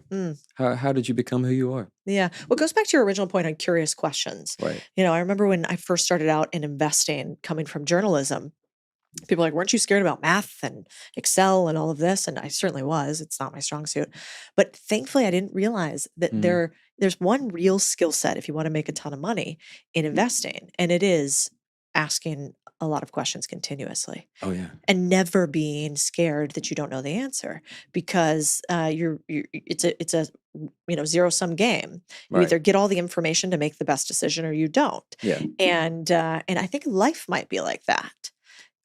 Difficult questions equal the right outcome. Yeah. What I have found to be true is that people that are in positions of success and you were to ask them the question of how did you get that? The answer will be, I asked. I mean, there's just so many times I asked them, how did you get their number? I asked them. How did you get that position? I asked for it. It's the fear of not wanting to make the ask. And it's not difficult when you can put yourself as the position of the learner, no matter what. Let's say it's you're new at the company and you're looking at hopefully getting a raise soon or something. You want to work your way up. Instead of coming into that conversation going, this is what I want, and I want that. That's a little bit different from me saying, how did you get to where you are? Or if I wanted a raise, how does that happen? Or when you got a raise, how did you do that? You put it them as the teacher, them the Yoda, you the what is it, Padawan? I don't know. There you go. yeah, Skywalker. Nailed all it. right, nailed it. That as soon as you're able to do that of teach me your ways, sensei, they will give it to you. And they're happy to do it. You ask the people who've made the most money you've ever made. They are generous with their advice, generous with their lessons, because that's a lot of the time, that's the easiest form of generosity that they can have, and they're looking forward to it. Oh, I mean, yeah. even the wealthiest people we know can be extremely alone. Oh. And so for them to be able to share a little bit with you, you just have the ability to pick up nuggets. Yeah. Advice I got from another mentor of mine was, if you want to get money, ask for advice. And if you want to get advice, ask for money. Oh, that's good. I And love that a lot. That was so true. That is so true. That's great. Yeah, because often they want you to show them that they are on a pedestal. Yeah. And then they might actually just end up giving you the thing that you actually want out of it, which is circular, but true. Or asking them, let's say you're at that workplace, asking the supervisor what they would do in your place. Yeah. If you wanted to move up 5 promotions or whatever, what do you think I should do first? And they will give you the roadmap of how to do it. Yeah. I want to kind of end on 2 things here. You started to mention it. Let's say that you're about to have a really difficult conversation. Okay. What are some of the things you absolutely should not do that most people do when they're going to have one? Begin with the fluff. This compliment sandwich, what do they call that? Yeah. It's the compliment sandwich is a little hard to chew and almost impossible to swallow. It's this idea of when you give hey, look, we've really enjoyed your time here. I think you're such an awesome person and you're so great, Cody. So listen, and then they deliver the bad news. Well, that just means whatever they said before wasn't true. They said the word but, meaning everything that came out of it didn't mean anything. It's like saying, I love you, but that's got to go. Like everything, it doesn't matter what they said before. It's always the end. And so what you do is you leave them to kind of just twist in the wind, and it's not nearly as genuine. So instead, what you have to do is lead with the difficult. Trust me, it will make it easier. It only gets harder if you start with the easy and gradually progress to the bad news. When somebody says something like, this is going to be hard to hear, versus me saying, hey, Cody, listen, you know how it's been really hard here lately, and look, this economy, and the economy, like whatever it is, you keep on going. Versus me saying, Cody, this is going to be hard to hear. Cody, this is going to be hard for us to talk about. This isn't going to be fun. You're not going to like this. Or just as simple as, this is going to be a difficult conversation. All of a sudden, Cody's going to ready herself and go, okay, it's kind of this, all right, lay it on me. Everybody who you could possibly say that to has that same power. When you try and babyfoot it around and start with the icing, you're being disingenuous. And what you're saying is, you're not emotionally resilient enough to handle it. I'm too afraid to disappoint you because I want you to still like me. But in truth, the kinder thing is to say, I'm telling you this way because I like you. Or even if you prime the conversation of, Cody, I'm telling you this because you can take it. I'm telling you this bad news because I like you, and I have to give it to you. Then you give the bad news. That's going to be a whole lot better to start your difficult conversation every single time. Whether it's a sensitive conversation, whether it's you need to fire somebody, whether it's you need to talk about a difficult subject, you label that conversation to let them know, rather than them having to try and figure it out of like they're waiting for that hammer to drop. Yeah, you know what else is fascinating is every time you do that, you want to nod back. Like if you say, Cody, this is going to be a difficult conversation, my initial reaction is like, okay, yep, yes, it will be. Like it feels like truth. You've already got me having confirmation verbally or physically. So it's interesting. And you always think the worst. Yeah. If I were to say, Cody, I got bad news, you're going to think somebody died, or you might be thinking you're getting fired, or you might be thinking you're going to think the very bottom of it. And if it is the bottom, then you expected it. Yeah. And if it's not, most of the time it's not as bad as you think. You go, oh, okay. Oh, that's it. Okay. I can handle that. Like it's this reverse psychology of I can handle that. That's not nearly as bad as I thought it was going to be. Jefferson, you talk the most about interpersonal relationships and not maybe as much about relationships. Yeah. But if there's a young man or woman out there wanting to have better conversations with the opposite sex, what is the most applicable advice you have for communications from all the things that you talk about? Well, that's not easy. I know. For when it comes to real relationships that you're wanting to build, one is transparency. Like the number one killer is the assumed or unspoken expectations. Let's put it in everyday life. Most of the time we text, right? That's how we communicate. When you read into somebody's text and the voice that you hear it in, and you expect it to be ugly or not nice, and it's a fine. Oh, okay. Oh, yeah, fine. All right, good night. Like it's one of those as simple as, oh, okay, I guess they hate me. As soon as you get to that point in your life,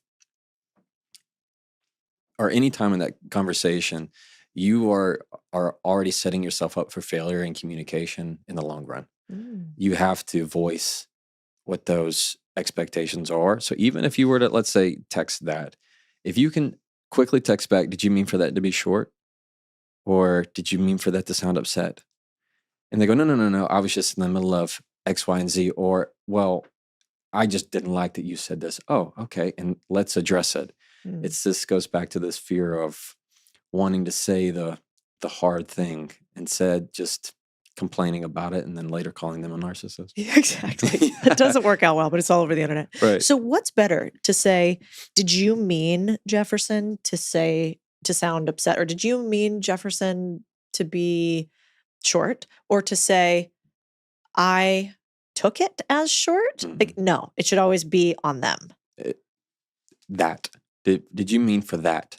For that. I'm not saying you. Yeah. So don't put their name in there. Don't personalize it. Good one. Detach it. Detach the personalization. So that way it's not feeling like it's a you. And you don't want to take it on yourself because that sounds a little too, I don't know what to say. I feel like you are being short. That would not sound as smooth. That wouldn't be dismissive. That might be too much. There's nothing wrong with that. I mean, that's perfectly fine. But the did you mean is giving them the grace of the fact that they did not. Without internalizing it. And so it's not even you.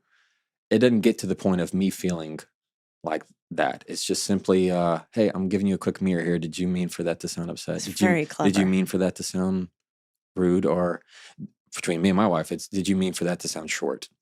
Because we're on the go and we're doing things. And sometimes it's like, oh, okay, well, I guess she's mad. Yeah. But it's just, I'm dropping off the kids. I'm running this errand. I'm on the phone with a client. I'm texting you while I'm on the phone. Right. And so a lot of the times it's just the did you mean, because most of the time they did not mean. It's wild though how those few words change so much. They So it's change like, everything. I know. So you really got to pay attention. You got to read the book. You got to read it twice. It's an incredible book. I think Well, you've thank already you. sold hundreds of thousands of copies. You have people over the world learning how to communicate with a little bit more kindness Yeah. on both sides. Thank you. And it's not manipulative, which I really love. We're not in the era of some guys that are, that I knew historically who taught about seduction and communication. This seems to be in a very wholesome way. Might be your Beaumont roots. You're probably right. You think so? You're probably right. Well, thank you, Cody. If you had to leave people with one thought, like your favorite part of the book that you want them to take with them today, what would it be? Have something to learn, not something to prove. Whenever you're in a conversation with a friend, with a spouse, significant other, anytime, at work, living room to boardroom, have something to learn, not something to prove. When you set out to prove them wrong, you will most likely get less in return. But when you set out to ask the question internally of where is this coming from? What do I have to learn here? Your conversation's always going to go a lot better, and you're going to have a better communication and a better relationship, and that means a better life. So good. I actually always watch out for the guys with the slow Southern draws, because the people who have done the best deals against me, who have just beat me up more than anything, have been smooth talking Texans. Oh, you gotta watch out for those. You got to watch out. And I Yeah. remember They're up to no good. They're up to no good. Well, they're also, they always, one of my favorite guys in the world, he's an incredible deal maker. I won't say his name because he'll get embarrassed, but he's got a real slow Southern drawl. And he'll always say, well, you know, for a kid from, I won't say, I'm just a guy from Texas and I don't really understand that. Could you explain it to me? And then Yeah. I'll explain it to him, and then he'll proceed to just shred me. Yeah, that's on how the he. deal. That's how you know. That's how you know he knows. That's the giveaway. Yeah, that's the dead giveaway that he already understands it. He's already I'm got just it. kind of slow. Yeah. Can you explain that to me again? I'm like, Yeah. oh, fuck. Yeah. Here it comes. My favorite is to use is maybe so. Like somebody says something, no matter if it's an idea or it could be something mean or condescending, or typically it's some kind of idea. I'll go, well, maybe so. Like that right there to me is it's my favorite power move to do, because there's nothing you can do with it. And what happens is the other person will actually start talking and like saying my point for me in many ways. But yeah, you just kind of slowly go, well, maybe so. It's also the well. That's Yeah. a good dear friend of mine, Joe from Kentucky. That's what he does. He goes, well, and Yeah. he just kind of leaves it. Well, It's a great attitude to have. it really is. It goes back to just being in the pocket of, no, I'm not really going to be upset about this. Well, maybe it is. Maybe it isn't. Oh, I don't know. we all need to be a little more Southern. Okay, we Yeah. have one last thing we do on the podcast. You Yes. ready? Okay. I'm ready. Okay. So what we do is you take a couple minutes, we stand outside, and you write a little postcard to young Jefferson. Oh, I love that. Something that you would tell him, and you're going to read it aloud to everybody else. Don't give away too big of a secret. Okay. But we'll step out and you write a little postcard to your Love young it. self. Okay. Okay. This is to, I imagined like a 10, 11-year-old Jefferson Mhm. who is the oldest of four Mm. right at this time. I said, Jefferson, you don't have to carry it. You are good just as you are. I'm so proud of you. With or without it, you're good enough. Mm. I love you, Jefferson. That was my letter. That's so beautiful. Thank you. Yeah, it's I've always been the kind that I put a lot on my shoulders really early on, Mhm. and as an older brother, and I'm like a old. I mean, you know this. I'm like an old soul type of thing, and so there's a part of me that I grew up really quickly, and I don't feel like I enjoyed life as much as I could, and I put a lot of pressure on that little boy. Mm. Yeah. Yeah, you still picture him. Oh yeah, I can see him.